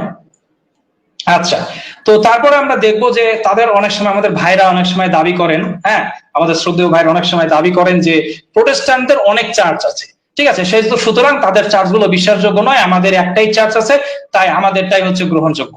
তো এটা আমরা প্রেরিতদের সময় থেকেই দেখি, ঠিক আছে, প্রভু যীশু খ্রিস্টের চলে যাওয়ার কিছুদিন পরে দেখি 1 করিন্থীয় তার 11 অধ্যায় 15 থেকে 19 পদে দেখুন বলা আছে যে তোমাদের মধ্যে দলাদলি হয়ে থাকে, তোমাদের মণ্ডলীগুলোর মধ্যে কি হয়, দলাদলি হয়ে থাকে, ইহা কতটা বিশ্বাস করিতেছি, আর বাস্তবিক তোমাদের মধ্যে দলভেদ হওয়া আবশ্যক। অ্যাপোস্টল পল বলছেন তোমাদের মধ্যে দলভেদ হওয়াটা ভালো, যেন তোমাদের মধ্যে যাহারা পরীক্ষা সিদ্ধ তাহারা প্রকাশিত হয়। দল অনেকগুলো হলে কম্পিটিশন অনেকগুলো হবে, একটা দল হলে কম্পিটিশন হবে না, এটাই তিনি বলেছেন। ঠিক আছে, তাই অনেক চার্চ থাকলেই যে সেগুলো বিশ্বাসযোগ্য নয় বা সেখানে খ্রিস্টের উপস্থিতি নাই, এটা আসলে সত্য নয়। ঠিক আছে, এটা আসলে সত্য নয়, স্ক্রিপচার বেস, কারণ অলরেডি আমরা আগেই দেখেছি যেখানে 2 হতে 3 জন প্রভুর নামে একত্রিত হয় সেখানে প্রভু উপস্থিত আছেন। আর আরেকটা জিনিস আমি ডিবেটের শুরুতে বলতে একটু হয়েছে, যে আমাদের শুভম ভাই যে কথাগুলো বলেছেন, তার যে দাবিগুলো তিনি রেখেছিলেন, ওগুলো আমি আমার রিবোটাল সেশনে, মানে এর পরের সেশনে এসে এগুলোর জবাব দেবো। এখন যেহেতু আমার প্রেজেন্টেশন, এর মধ্যে হয়তো কিছুটা তার খণ্ডন হয়ে যাবে, আর রিবোটাল সেশনে এসে তার প্রশ্নের উত্তরগুলা আমি দিব আশা করি। হালেলুয়া। তো তারপরে আমরা দেখবো যে আমাদের শুভম ভাই অলরেডি তিনি কিছু অ্যাপোক্রিফাল বইয়ের বিষয়ে উল্লেখ করেছিলেন যেগুলো তারা বিশ্বাস করেন। তো প্রথম বিষয় হচ্ছে, আমি প্রথমত তাদের একটা অ্যাপোক্রিফাল বই সরাসরি রাখছি, বা যেগুলো আসলে আমরা বিশ্বাস করি না। দ্বিতীয় মাকাবি তার 15 অধ্যায় 38 থেকে 39 পদ। ঠিক আছে, এখানে বুক অফ মাকাবি, যেটা আসলে ক্যাথলিকদের বইয়ে জুবলি বাইবেলে আপনি পাবেন, বা অন্যান্য বাইবেলও পাবেন। তো এখানে বলা আছে কি দেখেন, যে এখানে ইংলিশটাই পড়ছি, ইংলিশটা খুব ক্লিয়ার অনুবাদ করেছে, লিখছে যে I have tried to write a brief but interesting book. If it is boring and poorly written, I can only say that I have done my best. তো এখানে মূলত এটা দ্বিতীয় মাকাবির 15:38 লেখা আছে। লেখক নিজেই স্বীকার করছেন যে তার লেখার মধ্যে অসম্পূর্ণতা, ভুল ত্রুটি থাকতে পারে, তিনি শুধু চেষ্টা করেছেন। আপনি চিন্তা করতে পারেন যে বাইবেলে কোন লেখক কি এরকম কথা বলেছে? আপনি কি কোথাও শুনেছেন যে আপনার যীশু খ্রিস্টের অনুসারীরা বা অ্যাপোস্টল পল কোন জায়গায় বলছেন যে আমার লেখায় কোন জায়গায় ভুল থাকতে পারে, বা পিতর কি কোন জায়গায় বলেছেন যে আমার লেখায় ভুল থাকতে পারে? না, আমার লেখা অসম্পূর্ণতা থাকতে পারে তা নয়। কিন্তু আমরা যদি দেখি ওল্ড টেস্টামেন্টে বারবার বাইবেলে একটা কথা আছে কি, দাস সেইজ দ্য লর্ড, প্রভু এ কথা বলেন না। জিরোমিয়া 1 অধ্যায় 4 থেকে 9 পদে পড়লে পাবেন। এবং বাইবেলের 2 তিমথিও তার 3 অধ্যায় 16 পদে বলা আছে সব শাস্ত্রই মূলত কি ঈশ্বর নিঃশ্বাসিত। এবং পিতর স্পষ্টভাবে বলেছেন যে মানুষেরা নিজেদের ইচ্ছা অনুক্রমে কোনো কিছুই লেখে নাই, কোনো ভবিষ্যৎবাণী বলে নাই, বরং পবিত্র আত্মা দ্বারা পরিচালিত হয়ে তারা বলেছেন। তারা কখনো এরকম বলতে পারেন না যে আমার লেখায় ভুল থাকতে পারে বা এটা ভালো হইতে পারে, আমি আমার মতো চেষ্টা করেছি। ঠিক আছে, তাহলে এখান থেকে বোঝা যাচ্ছে যে এই বইগুলোকে, এই জন্যই আমরা এগুলোকে ঈশ্বরের বাক্য বলে বিশ্বাস করি না। আপনারা রেফারেন্স গুলা চেক করতে পারেন অবশ্যই। আর যদি কোনো বইয়ের লেখক নিজেই বলে যে আমার লেখা সুন্দর হয়নি বা অসম্পূর্ণ, তবে ঈশ্বরের প্রেরিত নির্ভুল কর্তৃপক্ষ শাস্ত্র এটা হতে পারে না। তাই দ্বিতীয় মাকাবি নিজেই প্রমাণ করে যে এটা ঈশ্বরের প্রেরিত বাইবেলের অংশ নয়। ক্যাথলিক চার্চ বাইবেলের 66টা বই ছাড়াও আরো অনেক 7টা বইকে তারা মানে। ঠিক আছে, তারা সেটাকে ডিটর ক্যানোনিক্যাল বুকস বলে, বা দ্বিতীয় নিয়ম গ্রন্থ বলি যেটাকে আমরা। এগুলোর মধ্যে কিছু অ্যাপোক্রিফাল সন্দেহজনক বই আছে, যেমন তবিত, জুডিথ, উইজডম অফ সলোমন, এরকম বারুক, তারপর মাকাবিস, এছাড়াও দানিয়েলের কিছু অংশ। তো তাদের যে দাবি, তারা অনেক সময় বলে থাকে যে এগুলো মূলত গ্রিক সেপ্টুয়াজিন্ট বা এলএক্সএস এর মধ্যে, পাণ্ডুলিপির মধ্যে কিছু ছিল। ঠিক আছে, সুতরাং এগুলোকে মানতে হবে। কিন্তু ব্যাপারটা এরকম নয় যে গ্রিক সেপ্টুয়াজিন্টেই কোনো কিছু থাকলেই যে সেগুলো ঈশ্বরের বাক্য হয়ে যাবে, এরকম নয়। কারণ অনেক ঐতিহাসিক বইও কিন্তু সেপ্টুয়াজিন্টে ছিল, সেগুলো বাইবেলের মধ্যে নাই, এবং এমনকি তাদের বাইবেলও নাই সেই বইগুলো। ইহুদিরাও কখনো এগুলোকে শাস্ত্র হিসাবে গণ্য করে নাই। প্রভু যীশু খ্রিস্ট প্রেরিতরা পুরাতন নিয়ম থেকে প্রায় 300 বার উদ্ধৃতি দিয়েছেন, কিন্তু একবারও, এটা খুবই গুরুত্বপূর্ণ, একবারও এই বইগুলো থেকে উদাহরণ দেননি। এমনকি ডেড সি স্ক্রোল, যেটা যার মধ্যে আমাদের খুবই প্রাচীন একটা পাণ্ডুলিপি, তাই না, তার মধ্যে অনেকগুলো অ্যাপোক্রিফাল বই আছে। তার মানে কি সেগুলো ঈশ্বরের বাক্য নাকি? না, সেগুলো ঈশ্বরের বাক্য নয়। কারণ ইহুদিদের কাছে যে বাইবেল আছে আমাদের সাথে একই। যেমন দেখেন, হিব্রু বাইবেলে নাই, ইহুদিদের কাছে প্রথমত বাক্য সমাপ্ত হয়েছিল, যেটা রোমীয় তার 3 অধ্যায় 2 পদে উল্লেখ করা আছে। হ্যাঁ, তো এই বইগুলো আমাদের খ্রিস্টানিটি আসার আগে থেকেই তাদের কাছে সংরক্ষিত আছে। তাদের বই এবং আমাদের বাইবেলের টেক্সট, প্রোটেস্টান্টদের 66টা বইয়ের টেক্সটের কোনো পরিবর্তন নাই, টেক্সট হুবহু একই। তাদের এখনো পর্যন্ত আপনি তানাকে যান, তাদের তানাকে যে লেখাগুলো পাবেন আমাদের স্ক্রিপচারও সেগুলো পাবেন, কিন্তু তাদের তানাকের ভিতরে কোনো অ্যাপোক্রিফাল বই, মাকাবিস, বেনসিরা বা কোনো ধরনের বই আপনি সেখানে পাবেন না। ঠিক আছে, আর দ্বিতীয় কথা হচ্ছে যে ঐতিহাসিক প্রমাণ, এগুলো অনেক পরে লেখা হয়েছিল, নবীদের সময় নয়। এগুলো খ্রিস্টপূর্ব 200 থেকে 100 সালের মধ্যে লেখা হয়েছে, এবং এর মধ্যে দাস সেইজ দ্য লর্ড এই ধরনের কোনো বাক্য এর মধ্যে নাই। কারণ লেখক নিজেই বলেছেন, ভাই আমি যেটা লিখেছি আমি আমার মতো লিখেছি, হয়তো ভুল হইতেও পারে। ঠিক আছে, এটা অলরেডি তিনি স্বীকার করেছেন। তো আবার আরো দেখা যায় যে এর মধ্যে কিছু ভুল শিক্ষাও পাওয়া যায়। যেমন দেখা যাচ্ছে কি, এখানে মৃতদের জন্য প্রার্থনা করা মাকাবি লেখক আমাদেরকে শিক্ষা দিয়েছে। ঠিক আছে, কিন্তু বাইবেল আমাদের ইব্রিয় 9 অধ্যায় 27 পদ স্পষ্টভাবে বলেছে মানুষ একবারই মরে এবং একবারই পরে বিচার হয়, তাই না? এছাড়াও তবিতে বলা হয়েছে কি জানেন, যে দান করলে নাকি পাপ মোচন হয়। such generosity will save you from death, will wash your wash away all your scenes. ঠিক আছে, এটা তবিতে বলা আছে, এটা ক্যাথলিক বাইবেল সরাসরি তবিতের 12 নয়, আপনারা যে কোনো অনুবাদ দেখতে পারেন, সমস্যা নাই। সেখানে স্পষ্টভাবে বলা আছে দান করলে নাকি মানুষের পাপ ক্ষমা হয়, অথচ পবিত্র বাইবেল বলে ইব্রিয় 9 অধ্যায় 22 পদে যে খ্রিস্টের রক্ত ব্যতীত কোনো প্রকার পাপ ক্ষমা নাই। এমনকি অনেক ওনারা যেহেতু চার্চ ফাদারদেরকে বিশ্বাস করেন, তো আমি সেই জন্য আর্লি চার্চ ফাদার জেরোমের রেফারেন্সটা নিয়ে এসেছি। ঠিক আছে, জেরোম নিজেই বলেছেন, দেখুন, the church reads Judith, Tobit and the book of Maccabees, but does not admit them among the canonical scripture. So let them be read for affectionate, but not for establish the authority of the doctrine. তো এখানে মূলত জেরোম বলেছেন কি, যে এই সমস্ত বই সেই সময় লোকেরা পড়তো, চার্চের অনেক লোকেরা পড়তো, কিন্তু এগুলো ক্যাননের বই নয়, এগুলো ক্যাননের বই নয়, এগুলো আত্মিক উন্নতির জন্য পড়া যেতে পারে, কিন্তু মতবাদ বা ডক্ট্রিন প্রতিষ্ঠা করার জন্য এই বইগুলো কখনোই ব্যবহার করা যাবে না।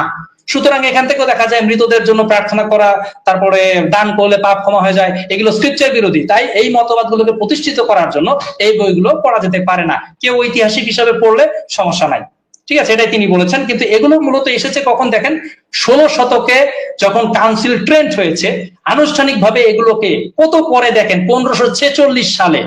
ঠিক আছে, এই সময়ের দিকে তারা কি করেছে, এগুলোকে তারা অন্তর্ভুক্ত করেছে স্ক্রিপচারের ভিতরে। এগুলো আগে ছিল না, এই বইগুলো আগে ছিল না। ঠিক আছে, তো তারপরে দেখেন, তাই প্রোটেস্ট্যান্টদের যে বাইবেল গুলো আছে, আমরা যেটা বিশ্বাস করি ঈশ্বর নিঃশ্বাসিত বাক্য, তাই আমরা 66টা বাইবেলের যে পুস্তক আছে এটাকে আমরা একমাত্র বিশ্বাস করি। আর অন্য কোনো বইগুলোকে আমরা ঈশ্বরের বই মানি না, কারণ সেখানকার লেখকও নিজে দাবি করেছেন যেগুলো সত্য না, বা তিনি নিজেও দাস সেইজ দ্য লর্ড এই ধরনের কথা বলেননি। আবার দেখা যাচ্ছে আর্লি চার্চ ফাদাররাও এর বিরোধিতা করেছেন। এগুলো পড়তে পারে মানুষ, কিন্তু এগুলো ঈশ্বরের বাক্য নয়। ঠিক আছে, ঐতিহাসিক বই হিসেবে পড়লে কোনো সমস্যা নেই, কিন্তু ঈশ্বরের বাক্য হিসেবে মানলে সেটা সমস্যা আছে, তাই এটা বাইবেলের অংশ নয়। আবার ট্রেন্ট কাউন্সিলে দেখা যায় প্রোটেস্ট্যান্টদের সংস্কারের বিরোধিতা করার কারণেই কিন্তু এই সিদ্ধান্ত নেওয়া হয়। আজ 1500 বছর ধরে অধিকাংশ খ্রিস্টান যে এগুলোকে বাইবেলের অংশ হিসেবে মানেনি, তাহলে চার্চের কর্তৃপক্ষ কোথা থেকে আসে যে এগুলোকে তারা নতুন করে চার্চে ঢুকিয়ে দেয়, নতুন করে বাইবেলে ঢুকিয়ে দেয়। ঠিক আছে, তারা অনেক সময় বলে থাকে যে এগুলোতে ধার্মিক শিক্ষা রয়েছে, এই বইগুলোতে ধার্মিক শিক্ষা রয়েছে, কিন্তু আমি অলরেডি 2টা রেফারেন্স আপনাদের সামনে রেখেছি, যে দান করলে ক্ষমা হয়, ঠিক আছে, মৃতদের জন্য প্রার্থনা করলে হচ্ছে ক্ষমা করা যায়, তো এগুলো বাইবেল বিরোধী। সুতরাং এগুলো হচ্ছে আমাদের সেই জন্য ক্যাননের ভিতরে অন্তর্ভুক্ত নয়। তো তারপরে আরেকটা বিষয় যেটা আসলে আমাদের সাথে খুব ভাইদের সাথে সমস্যা হয়, সেটা হচ্ছে কি, যে মরিয়মের কাছে প্রার্থনা করার বিষয়। তো আর্লি চার্চ যেটা হচ্ছে প্রথম শতাব্দীর চার্চ, তারা মোটেই কিন্তু মরিয়মের উপাসনা করতো না। আমি জানি যে আমাদের ভাই এসে একটু পরে বলবেন যে আমরা ওয়ার্শিপ করি না, আমরা তাকে সম্মান করি। ঠিক আছে, ওয়ার্শিপ বা সম্মান বা তাদের কিছু আলাদা শব্দ তারা ব্যবহার করেন যে বুঝাতে চান যে তারা আসলে মূলত সম্মান করে, তারা উপাসনা করে না। কিন্তু আর্লি চার্চ ফাদাররা কি বলেছে, আমরা শুধু তাদের বক্তব্যই শুনবো। তো আর্লি চার্চ ফাদাররা বলেছেন, মরিয়ম সম্পর্কে বলেছেন যে তিনি কুমারী ছিলেন, কিন্তু তিনি একজন নারী ছিলেন। মরিয়ম তার বিশ্বাসের মাধ্যমে ধন্যা, মায়ের মাধ্যমে নয়। ঠিক আছে, এখানে স্পষ্টভাবে তিনি কথা বলেছেন, মরিয়মকে অত সম্মান করেছেন, ঠিক আছে, কিন্তু ঈশ্বরের মতো তাকে সম্মান বা উপাসনা বা দেবীর মর্যাদা তাকে দেওয়া যাবে না। আর্লি চার্চ ফাদার অরিজিন বলেছেন, আমরা মরিয়মকে ধন্য বলি, তবে তার উপাসনা করি না, উপাসনা ঈশ্বরের জন্য সংরক্ষিত। এছাড়াও দেখেন যে আর্লি চার্চ ফাদার এফেফানিয়াস তিনি বলেছেন, হ্যাঁ মরিয়মকে সম্মান করা উচিত, কিন্তু কেউ যেন তার উপাসনা না করে, কারণ মরিয়ম কোনো দেবী নয়, উপাসনা কেবলমাত্র পিতা, পুত্র এবং পবিত্র আত্মার জন্য। হ্যাঁ, তিনি এবং উল্লেখ করেছেন তার সময়ে কিছু হেরিটিক দল ছিল বা ভ্রান্ত কিছু দল ছিল, ঠিক আছে, ক্যালিড্রিয়ান্স যাদেরকে বলেছেন, এরা কিন্তু সেই সময় থেকে মরিয়মের উপাসনা করা শুরু করে, তাদের কেক নিবেদন করতো, দেবীর হিসেবে পূজা করতো, এবং বর্তমান সময়ে আমরা সেই ক্যালিড্রিয়ান্সদেরকে দেখছি যারা বড় রূপে মেজরিটি হয়ে গেছে, তাই না? তো তারা এখন আলাদাভাবে পূজা করছে। তো তারপরে আর্লি চার্চ ফাদার আগস্টিনের কথাটা আমার খুব ভালো লাগে, আমাদের ভাইও একটু আগে আগস্টিনের একটা রেফারেন্স দিয়েছিলেন, যে আমি দর্শকদের উদ্দেশ্যে বলবো, যেটা খুবই একটা সুন্দর স্টেটমেন্ট, যে আমরা মরিয়মকে সম্মান করি কারণ তিনি প্রভুর মা, তবে উপাসনা করি না কারণ তিনি আমাদের প্রভু নন, উপাসনা কেবল ঈশ্বরের। তো এই কথাটা আমাদের প্রোটেস্ট্যান্টদের দিক থেকেও আমরা এই কথাটাই বলি।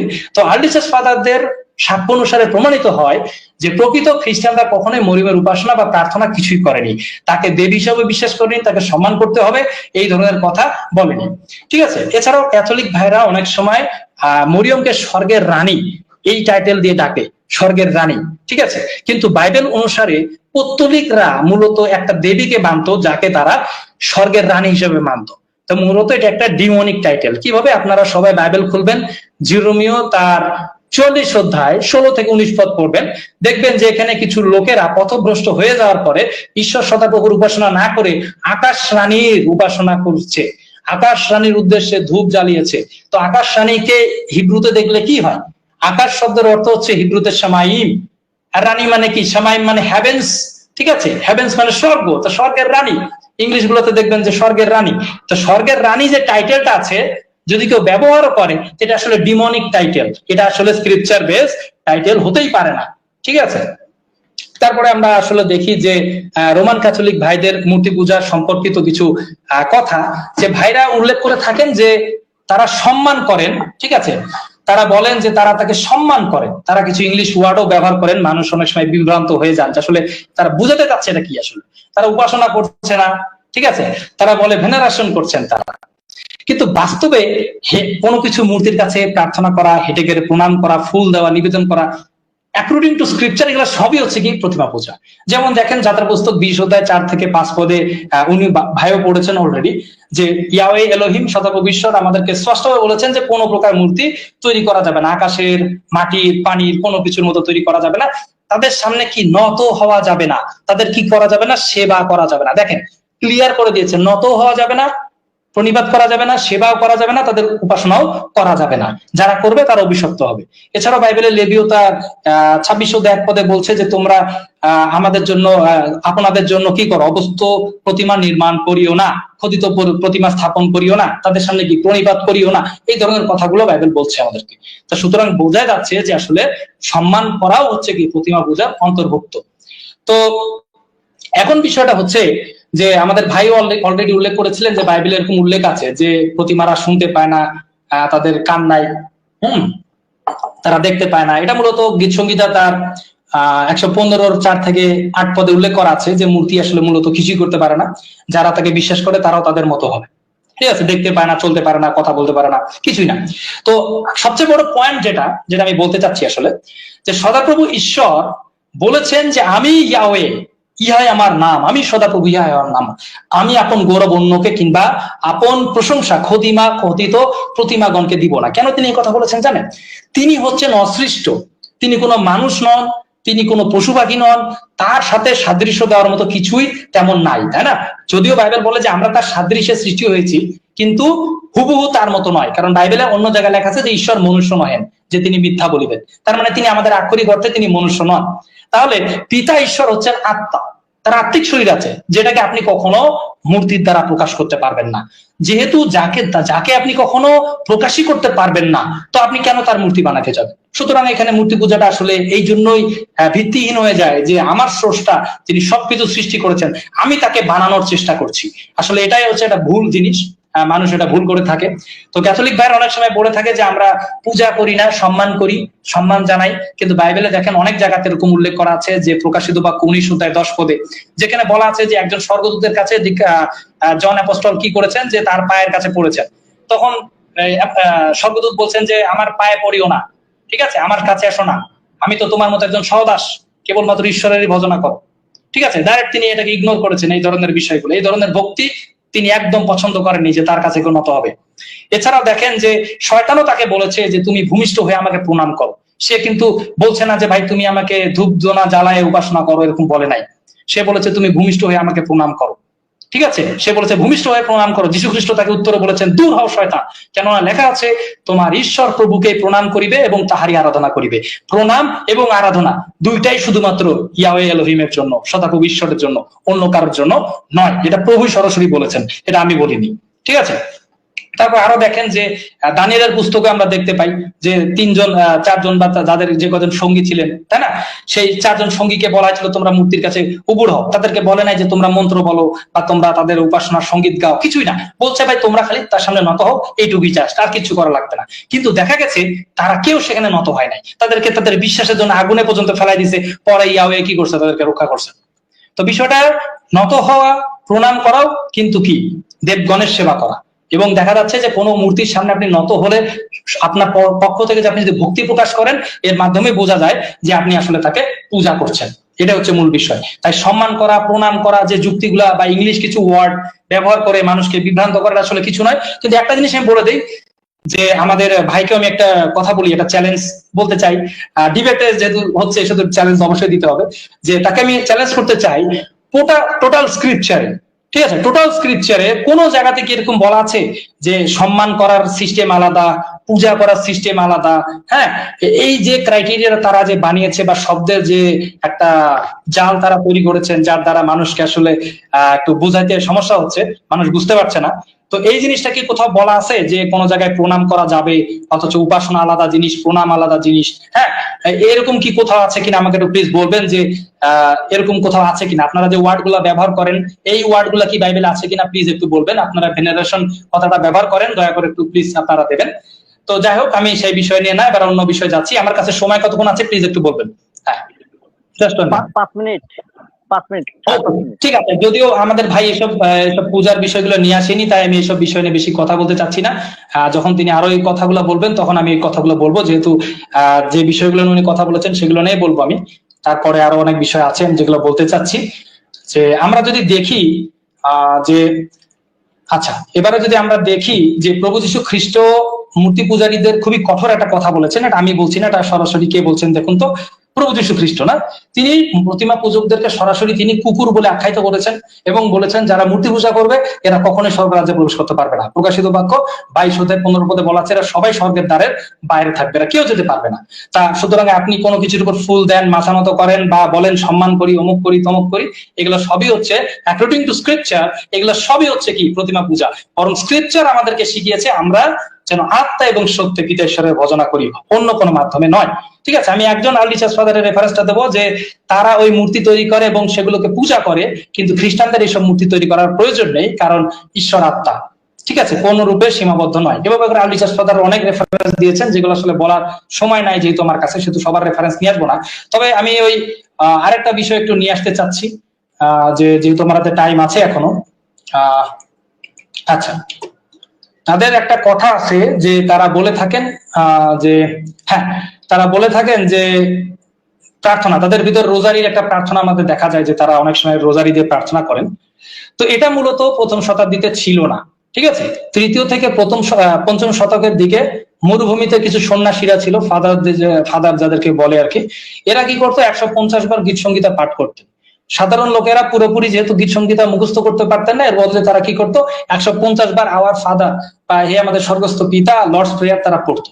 ঠিক আছে, এই জন্য তারা কিছু দানা ব্যবহার করতো যাতে গুনতে সুবিধা হয়।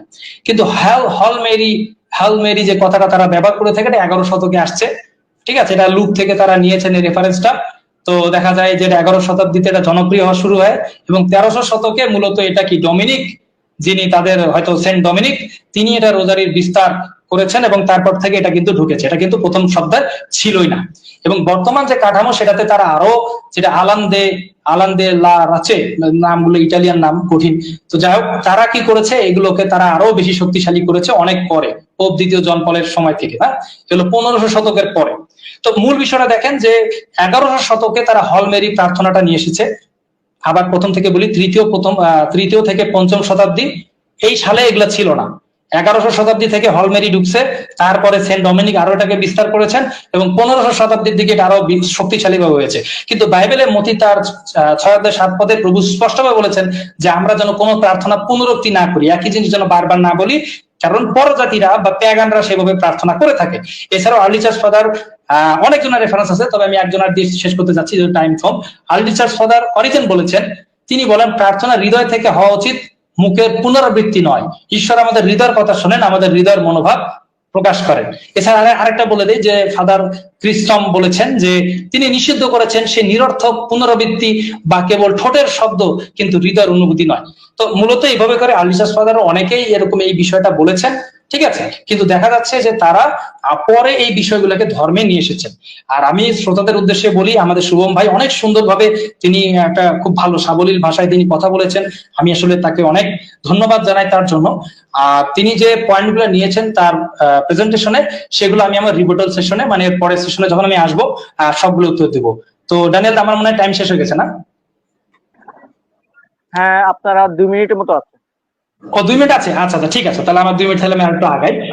দেখেন তাহলে আরেকটু আর্লি চার্চ ফাদারদের রেফারেন্স গুলো আমরা দেখি। ঠিক আছে, তো তিনি বলছেন, দেখেন যে চার্চ ফাদার আগস্টিন বলেছেন যে প্রার্থনায় আমরা কম শব্দ হলেও ঈশ্বরকে কিছু জানাতে পারি, কিন্তু তিনি জানেন আমাদের প্রয়োজন। আমাদের দীর্ঘ বাক্যের দরকার হয় না, আমাদের নিজের মনোযোগ যোগাতে ঈশ্বরকে বোঝাতে নয়। এছাড়া টার্টুলিয়ান বলেছেন আমরা লম্বা লম্বা বক্তৃতা করে ঈশ্বরের প্রভাবিত না করি, খ্রিস্ট আমাদের শিখিয়েছেন ছোট এবং সরল প্রার্থনা, যেমন তিনি লর্ডস প্রেয়ার বা প্রভু প্রার্থনার কথা বলেছেন। তো সুতরাং এখান থেকে এটা স্পষ্ট হয়ে যায় যে মূলত রোজারি সিস্টেম বা যেটা আমরা দেখি আমাদের ভাইয়েরা যেভাবে প্রার্থনা করেন, এটা আসলে খ্রিস্টীয় শতাব্দীতে এগুলো ছিলই না, এগুলো অনেক পরে এগুলো খ্রিস্ট ধর্মে ঢোকানো হয়েছে। তিনি এই বিষয়গুলো নিয়ে অনেক কথা বলেছেন যে ট্রেডিশন চার্চ, সেই বিষয়গুলোকে আমরা দেখাবো, কিন্তু আমি এটা আপনাদেরকে প্রথমেই দেখিয়ে দিয়েছি যে আর্লি চার্চ ক্যাথলিক চার্চ ছিল না, যেটা আমরা প্রথমে মনে করি। আমরা অনেক খ্রিস্টানরা প্রোটেস্ট্যান্টরা অনেক সময় এরকম ভুল মনে করি যে ক্যাথলিক চার্চই মনে হয় প্রথম চার্চ, কিন্তু আসলে এটা নয়, যেটা এসেছে অনেক পরে, এবং এটার কাহিনী আরো অনেক বড় আছে, হয়তো ডিবেটে এই অল্প সময়ের ভিতরে সবকিছু বলা কঠিন। তবে এটা বলতে পারি যে এটা ফার্স্ট সেঞ্চুরিতে ছিল না, কারণ ফার্স্ট সেঞ্চুরি খ্রিস্টানরা নিজেদেরকে খ্রিস্টিয়ান, হ্যাঁ, ফলোয়ার অফ দ্য ওয়ে, হি হর্ডস, এভাবে করে তারা ব্রাদারি এই কথাগুলো ব্যবহার করতো নিজেদের ক্ষেত্রে। তারা কিন্তু কখনো ক্যাথলিক কথাটা তারা ব্যবহার করতো না। এগুলো পরে কি হয়েছে যে বিভিন্ন ভ্রান্ত দল থেকে নিজেদেরকে আলাদা রাখার জন্যই তারা মূলত এই কথা বলেছেন। ঠিক আছে, আশা করি আপনারা বুঝতে পেরেছেন। আমি আমার রিপোর্টার পিছনে বাকি কথাগুলো বলবো। সকলকে ধন্যবাদ। ধন্যবাদ, ধন্যবাদ। আপনার সময়ও শেষ হচ্ছে, আপনার কথাও শেষ। যাক, ধন্যবাদ দিই আপনাকে। সুন্দরভাবে কথা বক্তব্যগুলো, বিভিন্ন পয়েন্ট গুলো আপনি উপস্থাপন করেছেন। তো আমরা এখন আমাদের ভাই, আচ্ছা একটা বিষয় আমি একটু বলতে চাই, জনসন সরকারের সাথে এই ব্যাপারটাতে আমি অনুমতি নিতে চাই। কারণ আমাদের ভাই কিন্তু প্রথম যে প্রেজেন্টেশন দিয়েছিলেন আমাদের শুভম ভাই, ওখানে কিন্তু প্রায় 5 মিনিটের মতো তিনি ওই মানে প্রেজেন্টেশনে তিনি কম সময় ব্যয় করেছেন। এখন কি আমরা তাকে কি রিবাটলের মধ্যে তাকে কি সময়টা বাড়িয়ে দেবো? তাকে 15 মিনিট থেকে তাকে 20 মিনিট দিলে কি দিব কিনা? এটা অবশ্যই অবশ্যই দাদা, অবশ্যই। যেহেতু আমার প্রেজেন্টেশন দিতে দেরি হয়েছে, আমাদের ভাইকে যে ধৈর্যের সহকারে শুনেছেন এবং তিনি টাইম নিয়েছেন, আমি আন্তরিকভাবে তাকে ধন্যবাদ জানাই, এবং অবশ্যই তাকে 5 মিনিট সময় দেওয়া হবে এক্সট্রা। ওকে ওকে। তো শুভম ভাই, আপনি আমার কথা শুনছেন? হ্যাঁ, শুনতে পাচ্ছি। ঠিক আছে, এখন রিবাটলে আপনার এমনি 15 মিনিট সময় ছিল, কিন্তু আমরা আপনাকে, আপনি যদি চান আপনি আপনাকে 20 মিনিট সময় দিতে পারি। আপনি কি এই ব্যাপারে আপনি রাজি আছেন? না, 15 মিনিট টাইম নেবো। আচ্ছা, আপনি 15 মিনিট টাইম নেবেন। যদি আপনার একটু বেশি হয় তাহলে আমি আপনাকে ইয়ে করবো না, আপনাকে আমি থামাবো না। ঠিক আছে? না, আমার যখন আপনার 13 মিনিট যখন হবে, 13 মিনিট আপনি একবার আমাকে শুধু নক করে দেবেন, ঠিক আছে? আচ্ছা ঠিক আছে, ঠিক আছে, ঠিক আছে, তাহলে আপনি শুরু করুন। তো আমরা কিছু দাবি শুনলাম রোমান ক্যাথলিক চার্চের এগেনস্টে। তো ফার্স্ট অফ অল আমি যে দাবিতে ফার্স্ট টাইমে যাবো সেটা হচ্ছে second Maccabees chapter 15 verse number 38, যেখানে লেখা আছে, if it is well written and to the point I am pleased, if it is poorly written and uninteresting, I have still done my best. তো এইখানে একটা জিনিস আমাদেরকে বুঝতে হবে, যেটা কিনা যখন আমরা কোনো বই যখন পড়ছি, এটা আমাদেরকে বুঝতে হবে যে এই বিষয়ে চার্চ তার মতামত কি দিচ্ছে এখানে। না, চার্চ কিন্তু কখনো কিন্তু বলছে না যে সেকেন্ড ম্যাকাবিস যে পুস্তকটা আছে এটা একদম জিউডাস ম্যাকাবিসে লিখে দেওয়া আছে, এটা কিন্তু বলছে না। চার্চের দাবি কোনটা অ্যাকচুয়ালি, যে কোনো মানুষ পরবর্তীকালে এসে জিউডাস ম্যাকাবিসের যে কাহিনীটা, তার যে ফাইটিং ঈশ্বরের টেম্পেলের জন্য, তার যে বীরতা, তার যে পুরুষত্ব, তার যে ধার্মিকতা, এই যে কাহিনীগুলো যেটা কিনা সার্কুলেটেড ছিল গোটা জুইসদের মধ্যে, সেখান থেকে তিনি সংগ্রহ করে তিনি সেটাকে সংরক্ষণ করেছেন। এবং সংরক্ষণ করার পরে, হ্যালো, শুনতে পাচ্ছেন আপনি? হ্যালো, হ্যাঁ শোনা যাচ্ছে ভাই, বলেন।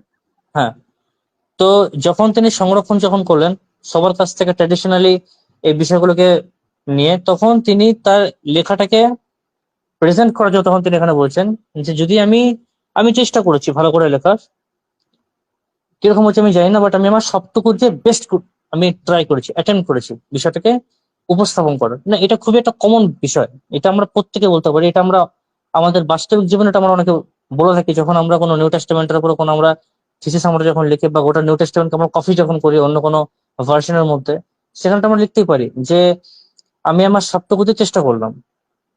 তো এটা খুবই কমন একটা কথা। এই একটা পয়েন্টের উপর আমরা বেশ করে বলতে পারি না যে এটা সম্পূর্ণ শাস্ত্রহীন বা এটা বাইবেলে এটা অন্তর্ভুক্ত হওয়ার এটা কোনো মানে কোয়ালিফিকেশন নেই, এটা খুব একটা উইক পয়েন্ট। আর সেকেন্ড হচ্ছে যে সেকেন্ড ম্যাকাবিসটা জিউসরা তাদের তানাখের মধ্যে ইনক্লুড না করলেও সেকেন্ড ম্যাকাবিসের অনেক কনসেপ্ট আমরা তাদের মধ্যে কিন্তু পাই, যেমন কি the day of Hanukkah, the light off festivals. এই যে কনসেপ্টটা, এই যে পরবটা, এটা আমরা কোত্থেকে পাই? এটা তো কোথাও উল্লেখ করা নেই বাইবেলের মধ্যে। এটা কোত্থেকে পাই? জিউসরা কোত্থেকে পেয়েছে? এটা এখান থেকে পেয়েছে। অর্থাৎ সেকেন্ড ম্যাকাবিস এন্ড ফার্স্ট ম্যাকাবিস এটা সম্পূর্ণ আমরা ট্রেডিশনালি জিউসের কাছ থেকে সংরক্ষণ করেছি, যেটাকে জিউসরা এখনো ফলো করে, যে কনসেপ্ট হলো।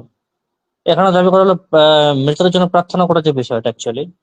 তো রিসেন্টলি আমরা যেরকম দেখছিলাম যে হামাসের সঙ্গে ইসরায়েলের যে ওয়ার, আমরা সেখানে আমরা দেখতে পাই এমনকি সমস্ত জিওএস ওয়েবসাইটের সঙ্গে একমত প্রকাশ করে যে একটা মৃত ব্যক্তির মানে তার একটা শান্তি কামনার জন্য আমরা চাইতে পারি ঈশ্বরের কাছে, কিন্তু সবার জন্য এটা নয়। এই যে বিশেষ করে ক্যাথলিকরা যখন কোনো মৃত ব্যক্তির জন্য প্রার্থনা যখন করে, এটা কিন্তু তারা সবার জন্য কিন্তু করে না, এটা কাদের জন্য করা হয় অ্যাকচুয়ালি?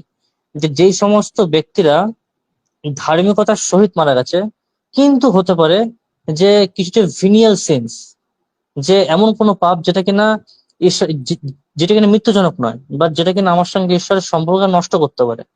তো সেরকম পাপ নিয়ে কেউ যদি মারা যায়, তো যেহেতু বাইবেলে লেখা আছে প্রকাশিত বাক্যতে যে কেউ মানে কোন রকম মানে কোনো পাপ স্বর্গের স্থান পাবে না, তো সেহেতু সেই পাপটাকে ক্ষমার জন্য পরিগেটরি নামে একটা স্টেটকে আমরা বিলিভ করি, এবং জিউসরা বিলিভ করে, যেটা পিউরিফিকেশন একটা আগুন থাকে যার মধ্যে দিয়ে আমাদের অতিক্রম করতে হয়।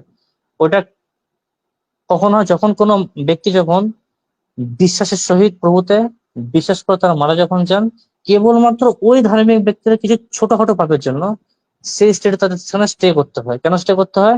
তাতে সেই যে নিম্নতর যে পাপগুলো, মানে যেগুলো মৃত্যুজনক নয় অ্যাকচুয়ালি, ভিনিয়াল সিনস গুলো, এটা সেগুলো সেখানে মার্জিত হয়, যেটা কিনা আমাদের সঙ্গে জিউস থিওলজির অনেকাংশে মেলবন্ধন রয়েছে। তারপরে আমি আসি যে ব্রাদারটা চ্যালেঞ্জ করলেন সমস্ত ক্যাথলিকদেরকে যে আমরা যে ওয়ার্ড গুলো যে ইউজ করি ভেনারেশন এবং ওয়ার্শিপের ক্ষেত্রে, এই কনসেপ্টটা আমরা বাইবেলের মধ্যে পাই কিনা। দেখুন, ওয়ার্ড বাই ওয়ার্ড তো আমাদের কাছে নেই।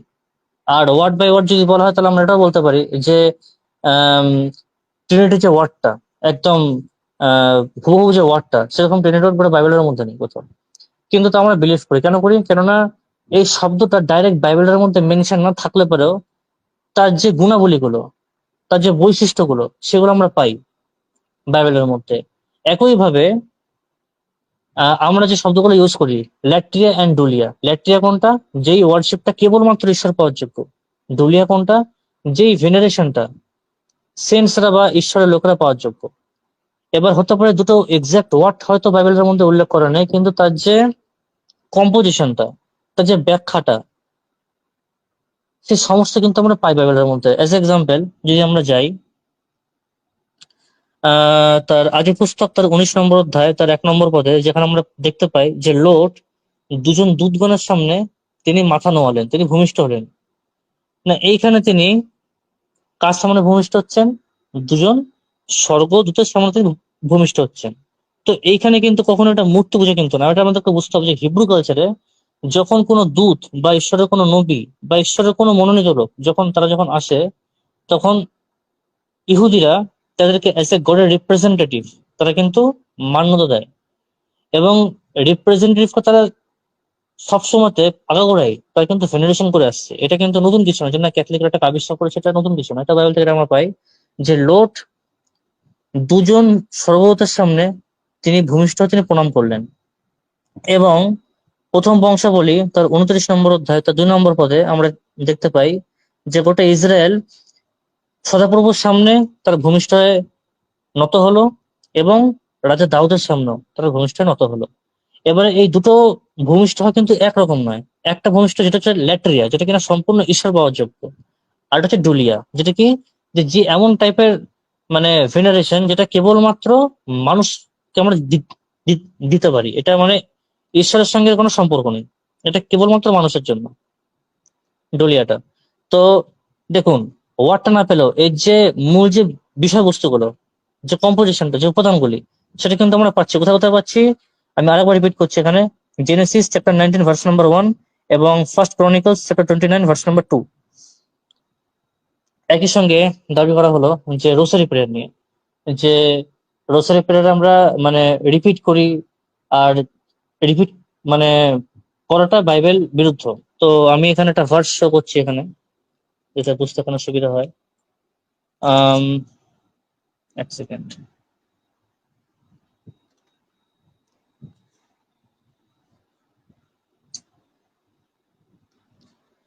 আমরা যদি পড়ি তার মুথি তার একদম শেষের দিকে, যেখানে আমরা দেখতে পাই যিশু যেখানে অ্যারেস্ট হন, তো সেখানে আমরা একটা জিনিস খুবই আমরা খেয়াল করবো এখানে, যে আহ, তার দাঁড়ান এক সেকেন্ড,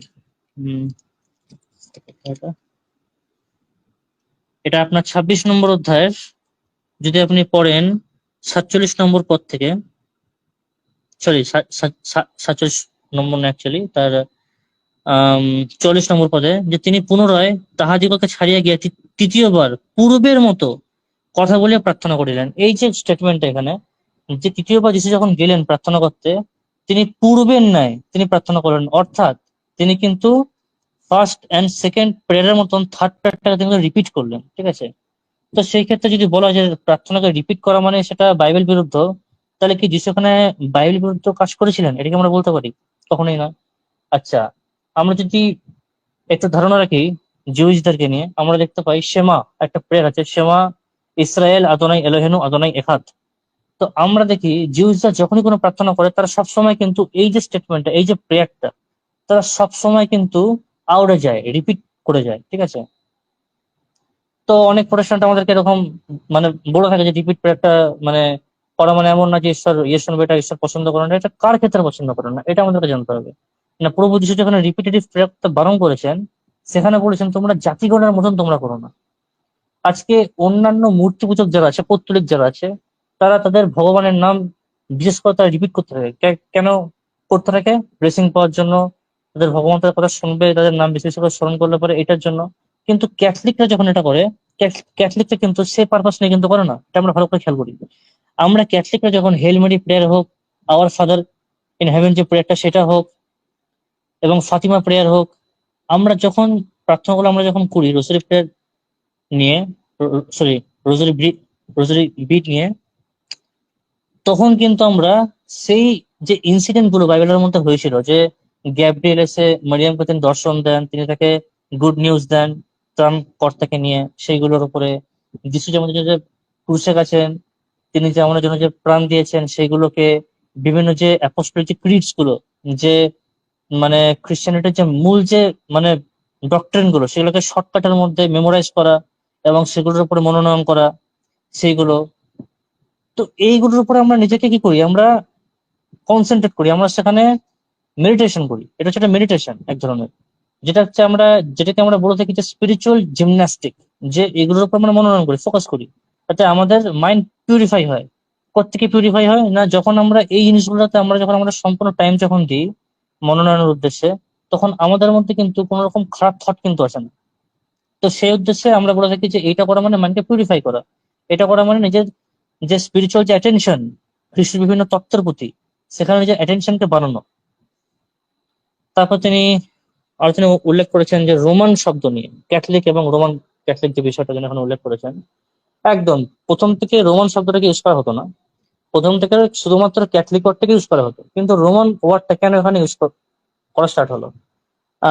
ইগনেশিয়াস তার লেখা বই এগেইনস্ট হেরেসিসে তিনি উল্লেখ করেন যে মানে রোমান চার্চটা অ্যাকচুয়ালি রয়েছে সেন্ট পিটার্স ব্যাসিলিকা, তার একটা অন্যতম ভূমিকা রয়েছে। কিরকম ভূমিকা রয়েছে? তিনি বলছেন যে পৃথিবীর সমস্ত চার্চ যেন রোমের চার্চের সঙ্গে বিভিন্ন ডিসিশন নেওয়ার ক্ষেত্রে যেন একমত প্রকাশ যেন করে। যেখানে কিনা আমি প্রমাণ পাচ্ছি যে অন্যান্য চার্চ থেকে রোমের চার্চের গুরুত্বটা একটু হলেও বেশি, যে সমস্ত চার্চকে তার কোনো ডিসিশন নেওয়ার পূর্বে রোমের সঙ্গে ডিসকাস করে তারপর নিতে হবে। যদি আমরা দেখি সেন্ট পলিকার্প, যিনি অ্যাপস্টল যোহনের যিনি কিনা শিষ্য ছিলেন, তিনি যখন আহ অ্যানিক্সিটাস নামে মানে তখনকার সময় যিনি বিশপ ছিলেন রোমের বা পোপ ছিলেন, যখন তিনি ইস্টার নিয়ে একটা বিষয় তিনি যখন আলোচনা করতে যখন যান যে ইস্টারটা আমরা কখন সেলিব্রেট করব, আমরা দেখতে পাই সমস্ত চার্চ ছেড়ে তিনি কোথায় যান? তিনি রোমে যান, যেখান থেকে আমরা প্রমাণ পাই যে রোমের একটা অন্যতম গুরুত্ব রয়েছে খ্রিস্টান হিস্ট্রির মধ্যে। কেন? কেননা আচ্ছা, রোমান শব্দটার পরে কেন ইউজ কেন করা স্টার্ট হলো? কেননা যখন একের পর এক চার্চ যখন আমাদের থেকে যখন পৃথক হওয়া স্টার্ট যখন করলো, তো আমাদের যে বিশেষতা কি, যে আমরা এক্স ক্যাথিড্রা থেকে আমরা আমাদের পোপ যিনি আছেন তিনি আমাদের গোটা ওয়ার্ল্ড ওয়াইড চার্চকে তিনি কিন্তু পরিচালনা করেন। তো সেখানে এই এক্স ক্যাথিড্রা যেহেতু রোমের মধ্যে অবস্থিত, আর যেহেতু রোম থেকে এই চার্চটাকে পরিচালনা করা হয়, তাই জন্য রোমান শব্দটাকে এক্ষেত্রে ইউজ করা হয় আমাদের বিশেষত্ব, আমাদের ইউনিকনেস বোঝানোর জন্য। আরেকটা পয়েন্ট তিনি এখন উল্লেখ করেছেন যে প্রোটেস্টান্টদের মধ্যে অনেকগুলো ভাগ রয়েছে, তো এই ভাগগুলো অ্যাকচুয়ালি ব্লেসিং তরফ থেকে। তো আমি জানি না এটাতে কতটা কেউ এখানে এগ্রি করবেন, কেননা ক্যালভিনিস্টরা বলছে যে আমি যে পাপ কাজটা করছি বা আমি যে নরকে যাব সেটা ঈশ্বরের ইচ্ছায় নরকে যাব, আর আমি যদি স্বর্গে যাই সেটা ঈশ্বরের ইচ্ছায় আমি যাব। মানে যেখানে অন্যান্য প্রোটেস্ট্যান্ট গ্রুপ না ক্যালভিনিস্ট থটটাকে সম্পূর্ণ একদম ঈশ্বর বিরোধী বলছে, সেখানে আমরা যদি এরকম দাবি করি যে এটা একটা ব্লেসিং আমাদের সমস্ত খ্রিস্টানদের কাছে, যে আমাদের মধ্যে এরকম দল রয়েছে, তারা আমাদের মধ্যে কম্পিটিশনটা বেশি, এই যদি কম্পিটিশনের অবস্থা হয় যে একটা পক্ষখানে এরকম ওপেন দাবি করছে যে আমি যদি নরকে যাই সেটা আমি আমার মানে জন্য যাচ্ছি না, ঈশ্বর আমার জন্য সেটাকে ঠিক করেছেন। ঈশ্বর আমার যে ফিউচারটাকে তিনি প্রি ডেস্টাইন তিনি করে দিয়েছেন, তাই জন্য আমি নরকে যাচ্ছি।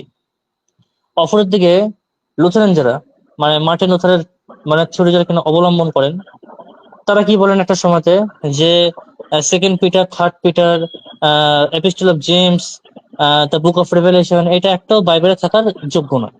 মানে এই যে অথেন্টিসিটি, এর উপর সেখানে কোশ্চেন মার্ক করে দেওয়া হয়। তাহলে যেটা বলা হচ্ছে যে এটা আমাদের জন্য একটা ব্লেসিং, এইটা কি একটা ব্লেসিং যে যেখানে কিনা বাইবেলের বিভিন্ন অথেন্টিক বইয়ের উপরে কোশ্চেন মার্ক করে দেওয়া হচ্ছে, যেখানে কিনা সুমন ঈশ্বরের ভাই, আপনার যে 2 মিনিট, হুম 2 মিনিট আছে। হ্যাঁ, হুম আচ্ছা, হুম যেখানে কিনা ঈশ্বরের মানে যে ক্যারেক্টার, যে তিনি নাকি মানে তার ইচ্ছা মতন নাকি প্রত্যেকে তিনি নরকে পাঠান, স্বর্গে পাঠান, যেখানে এই ফেথ গুলোকে মান্যতা দেওয়া হয়, যেখানে কিনা কিছু কিছু চার্চে এমন পর্যন্ত করা হয় যে মহিলাদেরকে সেখানে বিশপ বানিয়ে দেওয়া হয়, তাহলে আমার মনে হয় না যে এটা খুব একটা গুড আইডিয়া এটা ক্লেম করাটা যে এইটা একটা ব্লেসিং প্রভুর তরফ থেকে।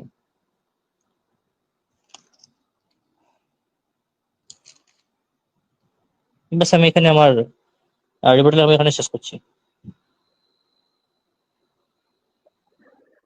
ধন্যবাদ শুভম ভাইকে তার রিবার্টাল সেশন কনক্লুড করার জন্য। তো আমি এখন আমাদের জনসন সরকার, পাস্টর জনসন সরকার ভাইকে তার রিবার্টাল সেশন ওপেন করার জন্য অনুরোধ জানাচ্ছি। আমার টাইম শুরু করার আগে দয়া করে আমার স্ক্রিনটা একটু শেয়ার দেবেন। সত্যের অন্বেষণ দাদা, প্লিজ আমার স্ক্রিনটাকে শেয়ার দেবেন, তারপরে আমার টাইমটা প্লিজ শুরু করবেন। যে তিনি বলেছেন যে সোলা স্ক্রিপচার তাদের ট্রেডিশন বাইবেলের বিরোধিতা করে না, ঠিক আছে, এটা ছিল তার প্রথম কথা। আমি দ্বিতীয় কথাতে আসছি, সমস্যা নেই। তা সোলা স্ক্রিপচার কেন তাদের বিরোধিতা করে সেটা আমি একটু বলতে চাই প্লিজ। হ্যাঁ, সোলা স্ক্রিপচার আমরা যেটা বিশ্বাস করি যে শাস্ত্রই হচ্ছে আমাদের জন্য একমাত্র। হ্যাঁ, তো আমরা আসলে কেন মাকাবিস বা এইসব বইগুলোকে কেন আমরা স্বীকার করছি না, এটা মূলত আমরা প্রথমে দেখে নিই। এখানে মূলত দেখেন যে লেখক যদি নিজে এই কথাটা বলেন, এটা আমি দর্শকদের হাতে ছেড়ে দেবো, এটা আমার নিজস্ব দাবি নয়, জাস্ট আপনারা একটু দেখেন, I have tried to write a brief but interesting book. ঠিক আছে, এটা লেখক নিজে বলছেন যে তিনি তার মতো করে তিনি সুন্দরভাবে একটা জিনিস তিনি লিখেছেন, তাই না? কিন্তু তিনি বলছেন, if it is boring and poorly written, I can only say that I have done my best. তো এই কথা যদি কোনো লেখক বলে থাকে যে আমার লেখা ভালো হতেও পারে, ভুল ত্রুটি থাকতেও পারে, আবার নাও থাকতে পারে, এই কথা যদি একটা লেখক বলে থাকে, সেটা একটা লেখার বই হতে পারে অবশ্যই। তিনি যে কথাটা বলেছেন অবশ্যই ঠিক আছে, যে এটা লেখার বই হতে পারে ঠিকই, কিন্তু এটা আসলে মূলত কি শাস্ত্রের বই হতে পারে না। কারণ শাস্ত্র কখনো ঈশ্বরের বাক্য এরকম আসতে পারে না যে আমার বাক্যে কখনো ভুল থাকতে পারে। এটা দর্শকদের জন্য ক্লিয়ারিটির জন্য বলছি আমি, ঠিক আছে? ঈশ্বরের বাক্যে কখনো এরকম বলা থাকতে পারে না যে আমার লেখায় কোনো সমস্যা থাকতে পারে। এবং আমি আরেকটা কথা বলেছিলাম যে এই সমস্ত অ্যাপোক্রিফাল বইয়ের ভিতরে দা সেইজ দ্য লর্ড এই কথাটা নাই, ঠিক আছে? এবং ইহুদিদের বাইবেল এবং আমাদের বাইবেল যে একই, এটা আমাদের ভাইও তিনি স্বীকার করেছেন যে ইহুদিদের বাইবেল ও মাকাবিস বা তারা যেসব ওরাল বা যে ওরাল কথা বলেছেন সেটাকে আমি অ্যাড্রেস করছি, তার আগে বলে দেই যে তিনি যে বলেছেন যে এই মাকাবিস এগুলো সেখানে নেই, এটা তিনি স্বীকার করেছেন। তাহলে ইহুদিদের বাইবেল এবং আমাদের বাইবেল মূলত একই, ঠিক আছে। আমাদের বাইবেল এবং তাদের বাইবেলের মধ্যে চেঞ্জ নাই, কিন্তু আমরা জানি যে এগুলো অনেক পরে তারা কি করেছে, অ্যাড করেছে অনেক পরে, ঠিক আছে। এমনকি আর্লি চার্চ ফাদার জেরোম পর্যন্ত এটার বিরোধিতা করেছেন। দেখুন এখানে স্পষ্টভাবে লেখাই আছে, এখানে আমার কিছুই নয়, এখানে স্পষ্টভাবে বলেছে যে church reads Judith, Tobit and the book of Maccabees but does not admit them among the canonical scripture। এগুলো ক্যানোনিক্যাল স্ক্রিপচার নয়। এবং তিনি স্পষ্টভাবে বলেছেন not for establishing the authority of doctrines, তিনি বলেছেন এর দ্বারা কখনোই ডক্ট্রিন প্রতিষ্ঠা করা সম্ভবই নয়, ঠিক আছে।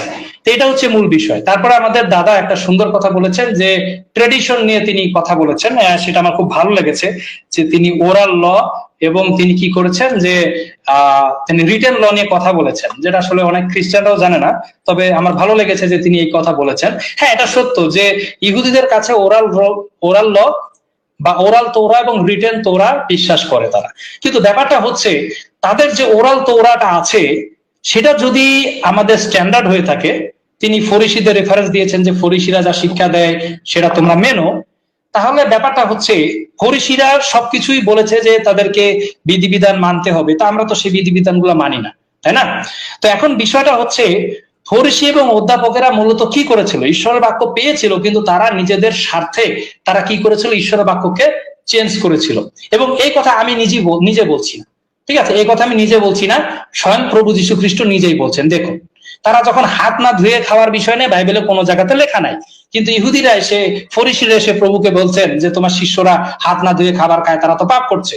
তো তাদের উত্তরে প্রভু উত্তর করেছেন কি দেখেন, যে প্রথমে তিনি বলেছেন এই লোকেরা উষ্টাধারে আমার সম্মান করে কিন্তু ইহাদের অন্তঃকরণ আমা হতে দূরে থাকে, ইহারা অনর্থক আমার আরাধনা করে, মনুষ্যদের আদেশ ধর্মসূত্র বলিয়া শিক্ষা দেয়। তো এখানে লেখা আছে দেখেন তোমরা ঈশ্বরের আজ্ঞা, এবং প্রভু তারপরে তাদেরকে অ্যাড্রেস করে বলছেন তোমরা ঈশ্বরের আজ্ঞা ত্যাগ করিয়া মনুষ্যদের পরম্পরাগত বিধি ট্রেডিশন, ঠিক আছে, বলছে তোমরা মানুষের কি পরম্পরাগত বিধি ধরিয়া রখিয়াছো, এবং তোমরা এই সমস্ত পরম্পরাগত বিধি বা ট্রেডিশন পালনের জন্য তোমরা কি করেছো, ঈশ্বরের আজ্ঞাকে বিলক্ষণ অমান্য করেছো। স্ক্রিপচার এটা ক্লিয়ার যে প্রভু যীশু খ্রিস্টের সময় তাদের যে ওরাল সিস্টেম গুলো ছিল, ওরাল তোরার যে শিক্ষাগুলো ছিল, মিদ্রাস তালমুদ এই বইগুলো যে ছিল, সেগুলোর মধ্যে তাদের হিউম্যান কিছু নিজের থটস গুলো সেখানে ঢুকিয়ে দেওয়া হয়েছিল, তাদের হিউম্যান থটস গুলো সেখানে ছিল। তাই এখান থেকে এটা স্পষ্ট হয়ে যায় যে এটা আসলে প্রভুই এটা প্রত্যাখ্যান করেছেন সেই সময়তে, কারণ হাত না ধুয়ে খাওয়ার ল আমাদের ওল্ড টেস্টামেন্টে কোনো জায়গা নাই, সেগুলো মিদ্রাস তালমুদে পাওয়া যায়। আর মিদ্রাস তালমুদ যদি উনার যুক্তির ক্রাইটেরিয়া যদি উনার ক্ষেত্রে আমরা ব্যবহার করি, যে মিদ্রাস তালমুদ যদি সত্যি হয়ে থাকে সত্য, তাহলে উনাদের ক্যাননের ভিতরে কেন মিদ্রাস তালমুদ বা ওরাল তোরাগুলা কেন নাই? তাহলে তারাও তো সেগুলোকে অ্যাড করতে পারতো, কিন্তু তারা কেন অ্যাড করে নাই? এখান থেকে বোঝা যাচ্ছে এটা জাস্ট খালি তাদের পয়েন্টকে সত্য প্রমাণ করার জন্য শাস্ত্রের অপব্যাখ্যা, ঠিক আছে, যাতে আমরা মনে করি যে না সত্যি তো, হ্যাঁ, কিন্তু বিষয়টা দেখেন যে তাদের বাইবেলেও কিন্তু মিদ্রাস তালমুদ নাই, এমনকি তারাও নিজেরাও এটাকে এগ্রি করে না কখনো, ঠিক আছে। তো তারপরে তিনি বলেছেন কি যে হত্যা করার বিধান, হ্যাঁ, হত্যা করার বিধান বাইবেলে নাই, তারপরে এই বিষয়গুলো আমরা কিভাবে শিখবো, ঠিক আছে, এগুলা তো আমরা মিদ্রাস তালমুদে এগুলো আমরা জানতে পারবো। কিন্তু বিষয়টা আমি আবার বলে দিই, হত্যা করার বিধান বাইবেলে নাই, ঠিক আছে, এটা আমি ওনার সাথে একমত যে কিভাবে হত্যা করতে হবে বাইবেলে এটা লেখা নাই, ঠিক আছে, কোনো সমস্যা নাই। কিন্তু বিষয়টা হচ্ছে সেই সময় তারা ছিল এক একজন প্রফেট যাদেরকে আদেশগুলো করা হয়েছে। প্রফেটরা সরাসরি ঈশ্বরের সাথে কথা বলতেন, এবং সব কথাই যে বাইবেলে লেখা আছে এমন নয়। আমি সরাসরি উনাকে একটা রেফারেন্স দিয়ে বাইবেল থেকে আমি উনাকে বুঝিয়ে দিচ্ছি যাতে উনি বুঝতে পারেন। যে আমরা যে যোহনের 21 অধ্যায় আসি, শেষে কি লেখা আছে আমরা সবাই জানি। দেখেন তো কি লেখা আছে, যিশু আরো অনেক কর্ম করেছিলেন, সেই সকল যদি এক এক করিয়া লেখা যায় তবে আমার বোধ হয় লিখিতে লিখিতে এত বড় একটা গ্রন্থ হয়ে উঠবে যেটা জগতে ধরবে না আর কি, এমনই কথা বলা হয়েছে।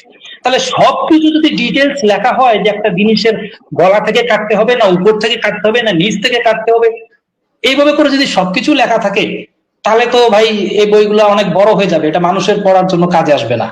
তো প্রভু অনেক কাজ করেছেন, অনেক মিরাকেল করেছেন, কিন্তু সবকিছু বাইবেলে লেখা নেই। তার মানে এটাই নয় যে প্রভু অনেক কাজ করেননি, ঠিক আছে, ঠিক আছে। কিন্তু তার মানে এটাও বোঝা যাচ্ছে যে ওনারা যে যুক্তিটা দিচ্ছেন, তবে আপনি যদি ডে অফ অ্যাটয়মেন্টের দিনগুলো দেখেন, সেখানে কিন্তু বলা আছে যে কি করতে হবে, 2টা ছাগলকে ছেড়ে দিতে হবে, বাইবেলে উল্লেখ করা আছে লেবীয় পুস্তকের যত সম্ভব 16 অধ্যায়, ঠিক আছে। সেখানেও বলা আছে যে তোমরা কি করবে, যে ছাগলগুলো ঘুরে আসবে তাকে জবাই করবে, তা কি করবে, ঘাড়ও ভেঙে দেওয়ার বিষয় বাইবেলে উল্লেখ করছে, কিন্তু ঘাড় ভেঙে দেওয়ার বিষয় বাইবেলে আছে। তো যাই হোক, এগুলো বিভিন্ন স্যাক্রিফাইস করার সিস্টেম বাইবেলে আছে। তো এখান থেকে এটা প্রমাণিত হয় না যে আমাদেরকে সোলা স্ক্রিপচার বাদ দিয়ে ট্রেডিশনকে অনুসরণ করতে হবে, কারণ প্রভু স্বয়ং ট্রেডিশনের বিরুদ্ধে বলেছেন, ঠিক আছে। তো তারা যদি জিউস ট্রেডিশন ফলো করতো আমি অনেক খুশি হতাম, কিন্তু তারা তো রোমান ট্রেডিশন তারা ফলো করে। হ্যাঁ, এটা হলো আরো বড় বিষয়। তারপরে আরেকটা বিষয় হচ্ছে যে তিনি বলেছেন যে হিব্রু ভাষায় তিনি ভাওয়েলের কথা তিনি বলেছেন, ঠিক আছে।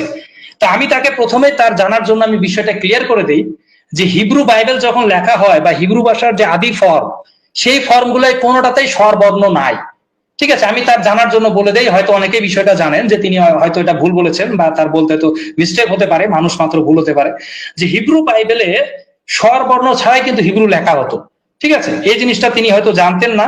এটা মনে করেন 7ম থেকে 8ম শতাব্দীর পরে এগুলো কিন্তু ভাওয়েলটা হিব্রুর মধ্যে ঢোকানো হয়, এগুলো অনেক পরে, ঠিক আছে, এগুলো অনেক পরে। তো এটা থেকে প্রমাণিত হয়ে যায় যে আসলে তার এই যুক্তিটাও সম্পর্কযুক্ত নয়, কারণ খ্রিস্ট যদি 7ম এবং 8ম শতাব্দীতে হয়, নবীরা তো কত আগে পাস্ট হয়ে গেছে, তা সেই সময়কার মানুষ হিব্রু কিভাবে বুঝতো? অবশ্যই তারা তাদের ল্যাঙ্গুয়েজ জানতো, সেই সময় তাদের কোনো স্বরবর্ণের প্রয়োজন পড়তো না। যেমন মুসলিম ভাইদেরও দেখেছি না যে তাদের কোরআনেও কিন্তু প্রথমে যে জবর এগুলা ছিল না, ঠিক আছে, নোক্তা এগুলা ছিল না। ফার্স্ট সময় যে আরবিটা ছিল সেই সময়কার আরবি তারা বুঝতো, কিন্তু পরে সেটাকে আরো ক্লিয়ার করার জন্য তারা কি করছে, নোক্তা ব্যবহার করেছে, এই ব্যবহার করেছে। হ্যাঁ, তো এই হচ্ছে বিষয়, যেমন হিব্রুর ক্ষেত্রেও তেমনই। তো তারপরে তিনি বলেছেন যে স্ত্রী, তিনি সেন্ট আগস্টিনের একটা রেফারেন্স নিয়ে এসেছিলেন, যে আমি বাইবেল থেকে দেখাই, যে তিনি সেন্ট আগস্টিনের একটা রেফারেন্স নিয়ে এসেছিলেন যে কেন স্ত্রী সম্পত্তির বিষয় হবে, তাই না। আমরা যদি বাইবেলে এটা দেখি যে বাইবেলে এটা তো 10 কমান্ডমেন্টস, তাই না। তো 10 কমান্ডমেন্টস এর পরে যদি মনে করেন যে আমরা একটা আজ্ঞাকে তারা ভেঙে লাস্টে কি করেছে, তারা 2টা আজ্ঞা বানিয়েছে, তাই না। 2টা আজ্ঞা তারা তৈরি করেছে, যে তোমার প্রতিবেশীর গৃহে লোভ করিও না, প্রতিবেশী স্ত্রীতে কিংবা দাসীতে কিংবা তাহার গরুতে কি গর্ধবে প্রতিবেশীর কোনো কিছুতে লোভ করিও না। তাহলে এখানে বাইবেল আসলে ক্রাইটেরিয়াটা কি দিচ্ছে দেখেন তো। শাস্ত্রকে আমাদেরকে বলছে নাকি যে স্ত্রী হইতেছে কোনো সম্পদ বা কিছু? এখানে কি বলছে, কনটেক্সটটা কি? তোমার প্রতিবেশীর গৃহে লোভ করিও না। গৃহের মধ্যে স্ত্রী থাকে, গৃহের মধ্যে দাস দাসী থাকে, গৃহের মধ্যে গরু গর্ধব থাকে, অনেক কিছু থাকে। তাহলে বলছে গৃহের মধ্যে লোভ করিও না, প্রতিবেশীর গৃহে লোভ করিও না। কিন্তু উনি এই বিষয়টা বাদ দিয়ে উনি বুঝাচ্ছেন সেন্ট আগস্টিনের, যেটা অনেক পরে তিনি এগুলো লিখেছেন, এবং তিনি বলেছেন কি যে স্ত্রী নাকি হচ্ছে কি সম্পদের বিষয় নয়। কিন্তু কনটেক্সট অনুসারে, বাইবেল অনুসারে এটা কখনোই ভ্যালিড না, এটা যুক্তিটা আসলে ইনভ্যালিড। আচ্ছা, যাই হোক, তারপরে তিনি বলেছেন যে ঠিক আছে, তারপরে তিনি আরো অনেক কথা বলেছেন, যে তিনি বলেছেন যে আর্লি চার্চে অনেকে কি করতো, যে তারা বিশ্বাস করতো, যেমন তারা রোজারি সিস্টেমটা নিয়ে তিনি কথা বলেছেন। তারপরে তিনি একটা খুব গুরুত্বপূর্ণ কথা তিনি বলেছেন, অবশ্যই গুরুত্বপূর্ণ, যে তিনি মথির এবং লুকের বর্ণনার কিছু পার্থক্য দিয়ে বলতে চেয়েছেন যে জায়রের মেয়েকে যখন সুস্থ করা হয়েছে, মথি এবং মার্কে মথি এবং লুকে কিছু ডিফারেন্স কথা আছে। তো তার মাধ্যমে তিনি বুঝাতে চেয়েছেন যে আমরাও নতুন আইন সংক্ষিপ্তভাবে অন্য আইন দিতে পারি। কিন্তু বিষয়টা হচ্ছে, প্রভু যীশু খ্রিস্টের যে 4 জন লেখক ছিলেন যার বায়োগ্রাফি তারা লিখেছেন, তারা সকলেই ঈশ্বর নিঃশ্বাসিত পবিত্র আত্মার দ্বারা তারা এগুলো লিখেছেন। এটা আমরা বিশ্বাস করি, এটা খ্রিস্টানদের ফেইথ। এখন বিষয়টা হচ্ছে যে তারা 4 দিক থেকে প্রভু যীশু খ্রিস্টের বর্ণনা দিয়েছেন। আপনি যখন মথি পড়বেন দেখবেন যে প্রভুর কি হয়েছে, শিক্ষার উপরে সবচেয়ে বেশি ফোকাস দিয়েছেন মথি। দেখবেন লুকের সুসমাচার পড়বেন, দেখবেন তিনি তার জীবন, তার বায়োগ্রাফির উপর সবচেয়ে বেশি গুরুত্বপূর্ণ দিয়েছেন, ঠিক আছে। আবার মার্কের পড়বেন, দেখবেন তিনি তার কাজের উপরে, বুদ্ধের উপরে বা তার শক্তির উপরে তিনি বেশিরভাগ লিখেছেন। এবং জন তার ডিভিনিটি নিয়ে লিখেছেন, যেটা অন্যান্য গসপেলেও কি অত ক্লিয়ার করে বলা হয়নি, আছে তবে অতটাও ক্লিয়ার নয়, সেটা জন লিখেছেন। তার মানে এটা নয় যে সেগুলো বাতিল বা সেগুলো বিশ্বাসযোগ্য নয়, এটাই হইতেছে গসপেলের সিস্টেম। আর এইভাবেই বোঝা হয় গসপেলকে, 4 দিক থেকে যীশু খ্রিস্টের বর্ণনা, ঠিক আছে। তো এটা একটা বিষয়। তারপরে তিনি বলেছেন যে লোটের রেফারেন্স তিনি দিয়েছেন, যে লোটের সময় নাকি মানুষকে তারা উপাসনা করেছে, এবং তারা যে তিনি অবশ্য একটা জিনিস মেনে নিয়েছেন যে আসলে তারা যে ভেনারেশন বা যে শব্দগুলা তারা ব্যবহার করে, তারা যে শব্দগুলা ব্যবহার করে, এই টাইটেল গুলো আসলে বাইবেলে নাই। এই দেখেন, ওনারা স্বীকার করেছেন যে এগুলো আসলে নাই, তবে এরকম কিছু কনসেপ্ট তারা নিয়ে এসেছেন। কিন্তু বিষয়টা হচ্ছে যে লোট যে সময় পৃথিবীতে ছিলেন সেই সময় কোনো লয় ছিল না পৃথিবীতে, ঠিক আছে? তিনি ভুলভাল কাজ করবেন, এটাই স্বাভাবিক। যে সময় ল ছিল না সেই সময় মানুষে মানুষে বিয়ে করেছে, মানুষে মানুষে অনেক কিছুই করেছে না, ভাই বোনে বিয়ে করেছে, তারপরে দেখা যাচ্ছে যে নিজের মায়ের বোনকে হয়তো কেউ বিয়ে করেছে। কি সেই সময় তো ল ছিল না। ল যখন ছিল না তখন তাদের বিচারও সেভাবে করা যাবে না, ল এসেছে অনেক পরে, ঠিক আছে? এখানে তার একটা সমস্যা ছিল। তারপর তিনি প্রভুর বিরুদ্ধে একটা আর্গুমেন্ট নিয়ে এসেছেন যে প্রভু নাকি রিপিট করেছেন 3 বার। তো আমি খুব সহজে বিষয়টা সমাধান করে দেই যে প্রভু মোটেই তার শিক্ষাকে কখনো কন্ট্রাডিক্ট তিনি করবেন না। তিনি মথি তার 6 অধ্যায় 7 পদে তিনি বলেছেন যে তোমরা পরজাতিদের মতো একই জিনিস রিপিট করো না, এটা তিনি বলেছেন। তাহলে এখন বিষয়টা হচ্ছে কেন তিনি এই কথাটা বলেছেন বলুন তো? কারণ তিনি বলেছেন পরজাতিরা একই জিনিস তারা বারবার প্রার্থনায় বলে, ঠিক আছে? এটা তাদের একটা যুক্তি। কিন্তু আমি যে বিষয়টা বলবো খুব সহজে আপনারা জিনিসটা বুঝতে পারবেন, খুবই সহজভাবে বুঝতে পারবেন, বেশি ঝামেলায় যাবো না। আমি একটু সহজ, আমি কম্পিউটারের দিকে একটু কম দেখছি, আমি যুক্তিগুলো খণ্ডন করার জন্য সময় যেহেতু কম পাওয়া যায় আমি বলে দিচ্ছি। তো বিষয়টা হচ্ছে উনি বললেন যে প্রভু নাকি কি করেছেন, প্রভু বারবার নাকি রিপিট করেছেন, 3 বার রিপিট করেছেন। না, প্রভু মূলত এখানে রিপিট করেননি, এটা তার বোঝার ভুল হতে পারে। কারণ দেখেন যে কনটেক্সট আপনি দেখেন, কনটেক্সট যখন আপনি পড়বেন মথিতে দেখবেন যে প্রভু আসলে মূলত পিতার কাছে একটা কথা বলছেন, কিন্তু প্রভু সেটা জবাব দিচ্ছেন না। আচ্ছা ঠিক আছে, প্রভু সেটা জবাব তাকে দিচ্ছেন না, ঠিক আছে? আচ্ছা ঠিক আছে, প্রভু আমাকে যদি আর 2 মিনিট দেওয়া যেত খুব খুশি হতাম। আচ্ছা যাই হোক, তো বিষয়টা হচ্ছে যে প্রভু পিতা ঈশ্বরকে অনুরোধ করছেন যে যদি আপনার সম্ভব হয় তা দুঃখের পেয়ালা আমার কাছ থেকে সরিয়ে দেন। আমি ক্লিয়ার করে দিই, যেহেতু ওনার কথা এসেছে একটু ক্লিয়ার হয়ে গেছে, সমস্যা হয়ে গেছে, আমি আবার বলছি। প্রভু 3 বার এই জন্যই পিতা ঈশ্বরের কাছে প্রার্থনা করেছেন কারণ এই 3 বারে প্রভু তার কথার উত্তর দেননি। অথচ প্রভু আগে যতবার পিতা ঈশ্বরকে কোনো রেফারের কথা বলেছেন পিতা ঈশ্বর সাথে সাথে স্বর্গ থেকে রেফারেন্স দিয়ে সরাসরি কি করেছেন, তাকে জবাব দিয়েছেন, না সাথে সাথে তাকে জবাব দিয়েছেন। কিন্তু এইবার হয়েছে কি প্রভু তাকে বলছেন কিন্তু প্রভু জবাব দিচ্ছেন না, এই জন্য প্রভু 3 বার বলেছেন এবং অতঃপর কি হয়েছে, একটা স্বর্গদূতকে প্রভু পাঠিয়ে দিয়েছেন পিতাশ্বর প্রভুকে সব বিষয় বলার জন্য। 3 বার এবার কি হয়েছে শুনেছেন প্রভু। তো বিষয়টা এটা না, এটার দ্বারা বোঝা যায় না যে রোমান ক্যাথলিকরা যে আপনার গোনা পড়া করে প্রার্থনা করছে এটা আসলে ভেরিফাই না, কারণ প্রভু কখনো নিজের শিক্ষাকে পরিবর্তন করেন নাই, ঠিক আছে? কারণ এখানে দেখা যায় কনটেক্সট অনুসারে বোঝা যাচ্ছে যে যিশু আসলে কি জন্য করেছেন। কারণ সেই সময় দেখা গেছে কি যে প্রভুর উত্তর পিতা ঈশ্বর দিচ্ছেন না, এই জন্য প্রভু 3 বার সে কথাটা বলেছেন এবং পরে যখন উত্তর দিয়েছেন প্রভু আর বলেননি, শেষ। প্রভু তো তারপরে আর বলেন নাই, আবার তো এক কথা বলেন নাই তো। তাহলে এখান থেকে এটা বোঝা যায় যে এটা আসলে দুর্বল যুক্তি। তো তারপরে তিনি বলেছেন যে মৃত ব্যক্তির জন্য প্রার্থনা করা যায়, পার্গেটরি সিস্টেম নিয়ে কথা বলেছেন, যদিও পার্গেটরি নাই। তবে উনি বলছিলেন কি যে তারা যে পার্গেটরি সিস্টেম ট্রিনিটি নাকি বাইবেলে নাই। হ্যাঁ, এটা ওনার ঠিক কথা, ট্রিনিটি বাইবেলে নাই, তবে ট্রিনিটি শিক্ষা বাইবেলে আছে। তবে তারা যে সম্মান করা মূর্তিকে বা মূর্তির পূজা করা এরকম কনসেপ্ট বাইবেলে কোনো জায়গাতে নাই। এটা আমি আরেকবার বলে দিই যে বাইবেলের কনসেপ্ট এরকম কোথাও নাই। তো সুতরাং এখানেও আমরা এটা মানতে পারছি না। তারপরে আপনার সময় ওকে ওকে, থ্যাংক ইউ, ঠিক আছে ওকে।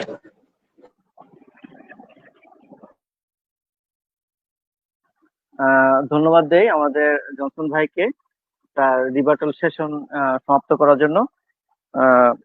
এখন আমরা ক্লোজিং এ 5 মিনিট করে বলার জন্য প্রথমে শুভম পালিত ভাইকে তার ক্লোজিং সেশন 5 মিনিটের জন্য বলার জন্য অনুরোধ করছি। ধন্যবাদ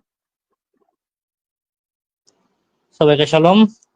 খুবই ইন্টারেস্টিং হলো ডিবেটটা। যেহেতু এটা আমার ক্লোজিং স্টেটমেন্ট, তো এখানে আমি তো রিবার্ট করতে পারবো না, যদিও এটা অনুমতি নেই। বাট ব্রাদার খুব সুন্দর করে তিনি ডিবেট করেছেন এবং ব্রাদার কিছু পয়েন্টস উল্লেখ করলেন তার ডিবেটাল সেকশনে, ওটা নিয়ে পরে দ্বিতীয় আমাদের মধ্যে ডিবেট যদি হয় আমি ওর উপরে রেসপন্স করতে খুবই আনন্দিত হব। এবং যারা দেখছেন, যারা আমাকে চেনেন, যারা আমার প্রোফাইল চেনেন, তারা থাকতে পারেন, কেননা এর উপরে আমি কিছু লিখতে যাচ্ছি এরপরে যে পয়েন্টস তিনি আউট করলেন, তো তার উপরেও আমি পোস্ট করব এবং পরবর্তীকালে ব্রাদারের সঙ্গে আমার এইটার উপরে আলোচনা করার আগ্রহ রইল। তো এটা খুব একটা ভালো জিনিস যে এরকম ডিবেটস এর মাধ্যমে কি হয়েছে, আমরা রোমান ক্যাথলিক্স এবং প্রোটেস্ট্যান্ট আমরা একে অপরের কাছে আমরা আসতে পারি, একে অপরকে আমরা জানতে পারি, বুঝতে পারি, আমাদের মধ্যে সেখানে বন্ডিংটা আরো ভালো তৈরি হয়।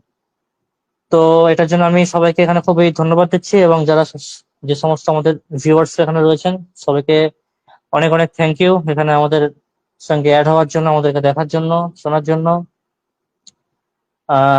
তো এখানে আমি লাস্ট একটা কথা বলে আমি আমার স্টেটমেন্ট এখানে আমি শেষ করতে যাচ্ছি, যেটা হচ্ছে the Church History of Eusebius, the Fondo Trecento Marcus আরেলিয়াস।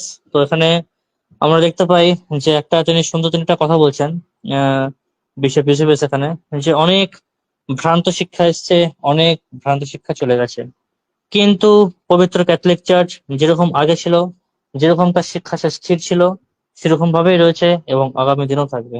এই বলে আমি আমার যে কনক্লুশন, আমার যে আমি শেষ করছি। ধন্যবাদ। শুভম ভাই, আসলে 5 মিনিটের মতো তো ছিল। আপনি কিন্তু কিছু, যদি কোনো বিষয় যেটা ক্ল্যারিফাই জনসন ভাই করতে, কিন্তু সেটার ব্যাপারে আপনার কোনো যদি ব্যাখ্যা থাকে সেটা আপনি করতে পারেন। এখনো তো আপনার না, প্রায় আরো 3 মিনিটের মতো ব্রাদার সময় যেগুলো আছে। পয়েন্ট আউট করেছেন সেগুলো তো অনেক মানে বড় বড় টপিকস, এগুলো তো এটা এই কটা মিনিটের মধ্যে এগুলো হবে না, এগুলো অনেক হিউজ টাইম লাগবে। তো আমি আশা করবো এটা নিয়ে পরবর্তীকালে আরো অনেক আলোচনা হবে, এবং ওটা আমি আশা রাখছি। আমি এখানে আচ্ছা, বলাচ্ছি। ধন্যবাদ। আচ্ছা, শুভম ভাইয়ের কাছে আমি ধন্যবাদ ভাই। একটা অনুরোধ করতে চাই ভাই, আমাকে যদি এক্সট্রা খালি 2টা মিনিট দেওয়া হয় আমার জন্য খুব ভালো হতো আর কি, 2 মিনিট বা 3 মিনিট সর্বোচ্চ। হ্যাঁ, 2 মিনিটের মতন আমি দিতে পারি, কোনো অসুবিধা নেই। আচ্ছা, থ্যাংক তো ইউ। তাহলে এখন আমরা পাস্টর জনসন সরকারকে 5 মিনিট তার ক্লোজিং সেশন শুরু করার জন্য আমি করছি, আহ্বান করছি। ধন্যবাদ। আচ্ছা, আহ, দাদা আপনি টাইম শুরু করার আগে আমি একটু কথা বলে নিই। আচ্ছা ঠিক আছে, আমি একটু রেডি হই তারপরে দিন। আচ্ছা, তাহলে আপনি ডিবেটের শুরুতে ওনার কাছ থেকে একটা কথা শুনেছিলেন যে জিউসদের 10 কমান্ডমেন্টস এ দ্বিতীয় আজ্ঞাটা নাই। হ্যাঁ, ওনার কথাটাও ঠিক। কিছু কিছু জিউস ওয়েবসাইট আছে যে জায়গাতে দেখা যায় যে 10 কমান্ডমেন্টস এর প্রথমটাই ধরা হয়েছে, দ্বিতীয়টা ধরা হয়নি। তবে চবাত, যেটা একটা বিখ্যাত জিউস ওয়েবসাইট, সেখানে কিন্তু আমরা সরাসরি 10 কমান্ডমেন্টসটা দেখতে পাই। যে দেখুন, দ্বিতীয় আজ্ঞাতে কিন্তু স্পষ্টভাবে লেখা আছে, তুমি আপনার নিমিত্তে খোদিত প্রতিমা নির্মাণ করিও না, উপরস্থ স্বর্গে নিচস্থ পৃথিবীতে, বা যে কথাটা আছে এটা কিন্তু স্পষ্টভাবে দ্বিতীয় আজ্ঞাতে উল্লেখ করা হয়েছে। এখন জিউসদের ভিতরে কোনো কোনো সেক্ট যদি এখন অন্যভাবে থিওলজিক্যাল ইন্টারপ্রিটেশন করে, সেটা আমাদের বিষয় নয়। মূলত বিষয়টা হচ্ছে আমাদের সাথে যদি তাদের সাদৃশ্য থাকে, অবশ্যই আমরা সেটা একসেপ্ট করতে রাজি আছি। যেহেতু এটা দেখেন জিউস চাবাত অর্গ, সেখানে কিন্তু 10 কমান্ডমেন্টস এর বিষয়টা স্পষ্টভাবে লেখা আছে এবং আমাদের বাইবেলের সাথে হুবহু মিল আছে। তো তারপর আরেকটা বিষয় যে উনি চার্চকে অ্যাটাক করেছেন, যেটা চার্চকে অ্যাটাক করার বিষয়টা বলি, যে আমি প্রথমত আমার ডিবেটে ক্লিয়ার ভাবে দেখিয়ে দিয়েছি যে মূলত ক্যাথলিক চার্চের আর্লি চার্চ ফাদাররা যে শিক্ষা দিয়েছে, সেই শিক্ষার সাথে মূলত বর্তমানে জনসন ভাই, ক্যাথলিক আপনার চার্চের কথা কিন্তু মিল নাই। মানে হ্যাঁ হ্যাঁ দাদা, কথা কিন্তু আপনার নেটওয়ার্ক সমস্যা থাকে। আপনার কত নেটওয়ার্ক কত সময় থেকে কেটে গেছে, মানে প্লিজ একটু কিন্তু আমাকে অনেক একটু সময় সময়টা কিন্তু দিবেন। মাঝে মাঝে আচ্ছা আচ্ছা, ঠিক আছে, আমাকে এটা এটা 30 ধরেন মিনিট 5 সেকেন্ড আগে থেকে।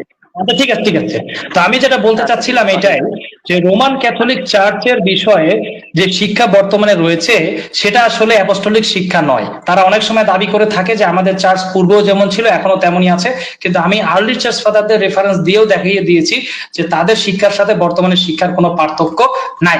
ঠিক আছে, তারা যে শিক্ষাগুলো দেয় সেই শিক্ষাগুলোর মিল নাই। এবং আমি বাইবেল থেকে এটাও দেখিয়েছি, যেখানেই মানুষ প্রভুর নামে একত্রিত হবে সেখানেই প্রভুর চার্চ, সেখানে নির্দিষ্ট কোনো ক্যাথলিক, রোমান ক্যাথলিক বা অমন কিছু নাই। তো তারপরে তিনি একটা বিষয় খুব গুরুত্বপূর্ণ কথা বলেছেন, যে রোমান প্রোটেস্ট্যান্টদের মধ্যে অনেক ডিনোমিনেশন আছে যারা হচ্ছে কি দলাদলি করে ভুলভাল শিক্ষা দিচ্ছে, বা একজনের সাথে আরেকজনের শিক্ষার কিছুটা পার্থক্য থাকছে। তার মানে কি এটা সত্য কি মিথ্যা? তো আমি প্রথমত যে আর্গুমেন্টটা দিচ্ছি যে তাদের ক্যাথলিক চার্চ আগেকার অ্যাপোস্টলিক চার্চ ফাদারদের সাথে তাদের শিক্ষার এখন মিল নাই।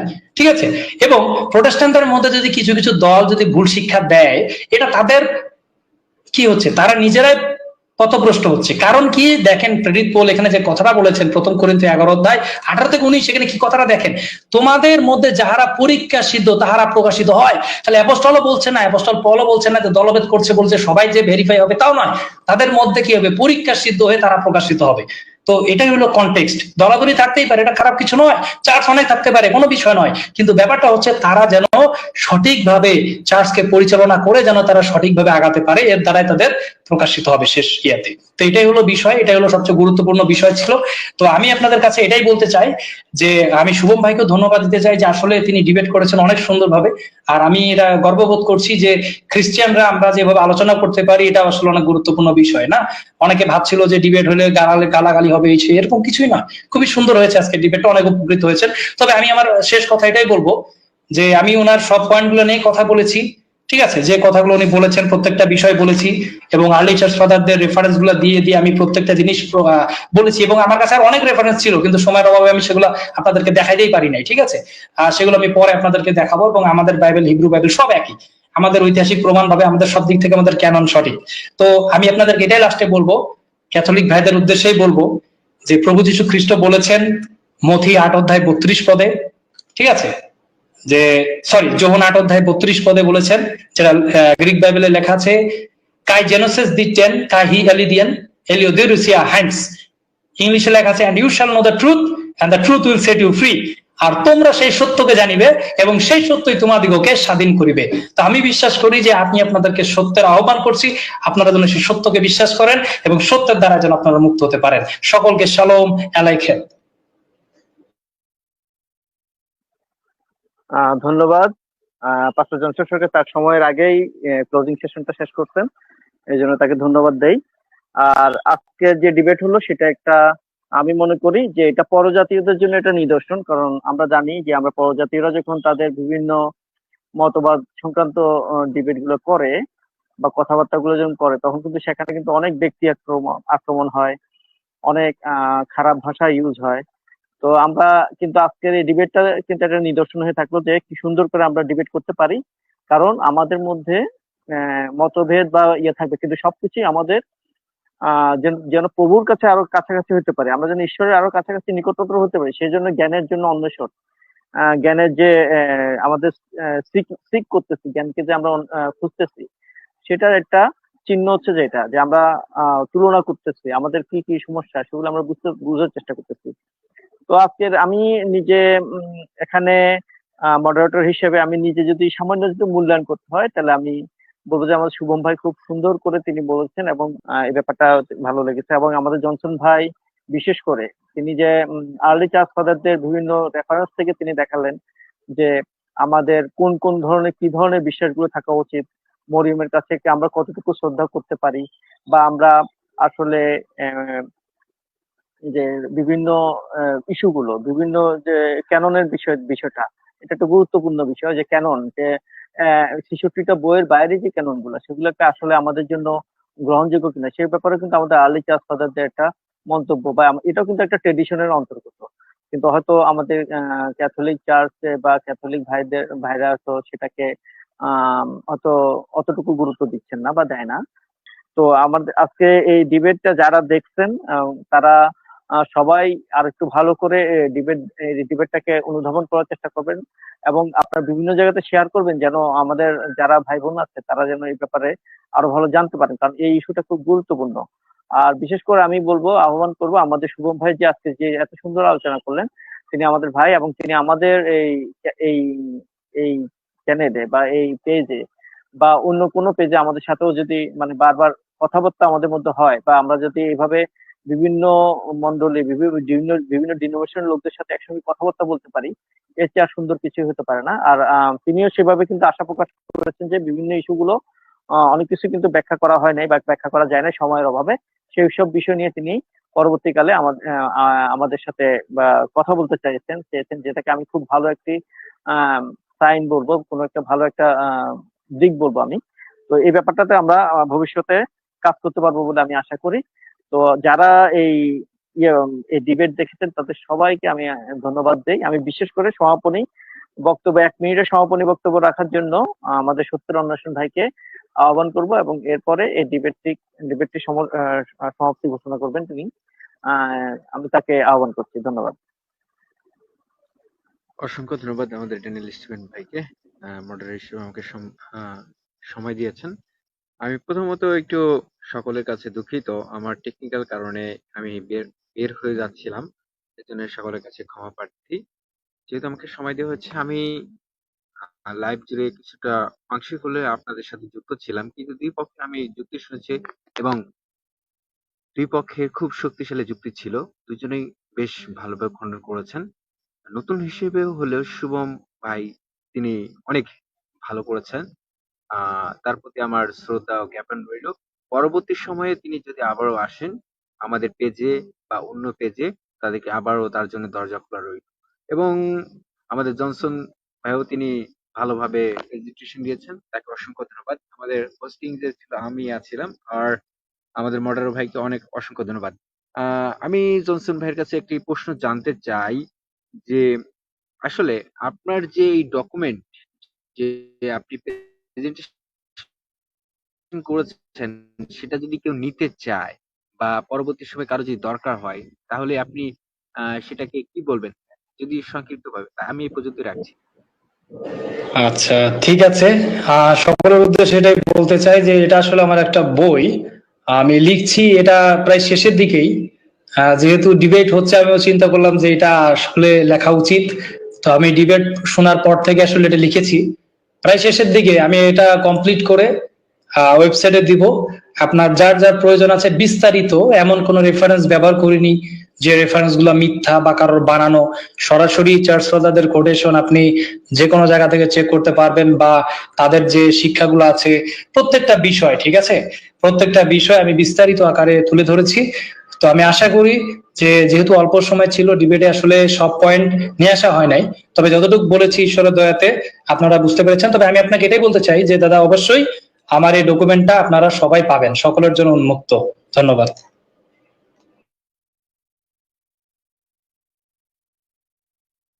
অসংখ্য ধন্যবাদ সকলকে। সালাম, এবং আমরা লাইব্রেরি পর্যায়ে শেষ পর্যায়ে চলে আসছি। আমাদের সমাপনী বক্তব্য শেষ হয়ে গেছে। তো আমি একটা কথা সকলকে বলতে চাই, যারা যারা আমাদের লাইভটি দেখেছেন এবং পরবর্তী সময় যারা লাইভটি দেখবেন, অবশ্যই আপনার লাইভটি শেয়ার করে দিন, এবং একটি শেয়ারের মাধ্যমে আপনার প্রিয় ভাই বোন এবং আপনার আত্মীয় স্বজন সকলে দেখতে পারবে।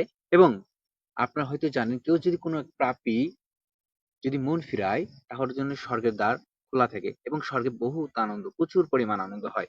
তাই পিতা ঈশ্বরের প্রেম এবং প্রথম করিন্থীয় 1 অধ্যায় 3 পদ অনুসারে আপনাদেরকে বোঝায়, আমাদের পিতা ঈশ্বর আর প্রভু যীশু খ্রিস্ট আমাদের দয়া ও শান্তি দান করুক। আমেন। শালম। ডিবেটটি শেষ করছি, মহাবিতর্কটি। সকলকে শুভরাত্রি।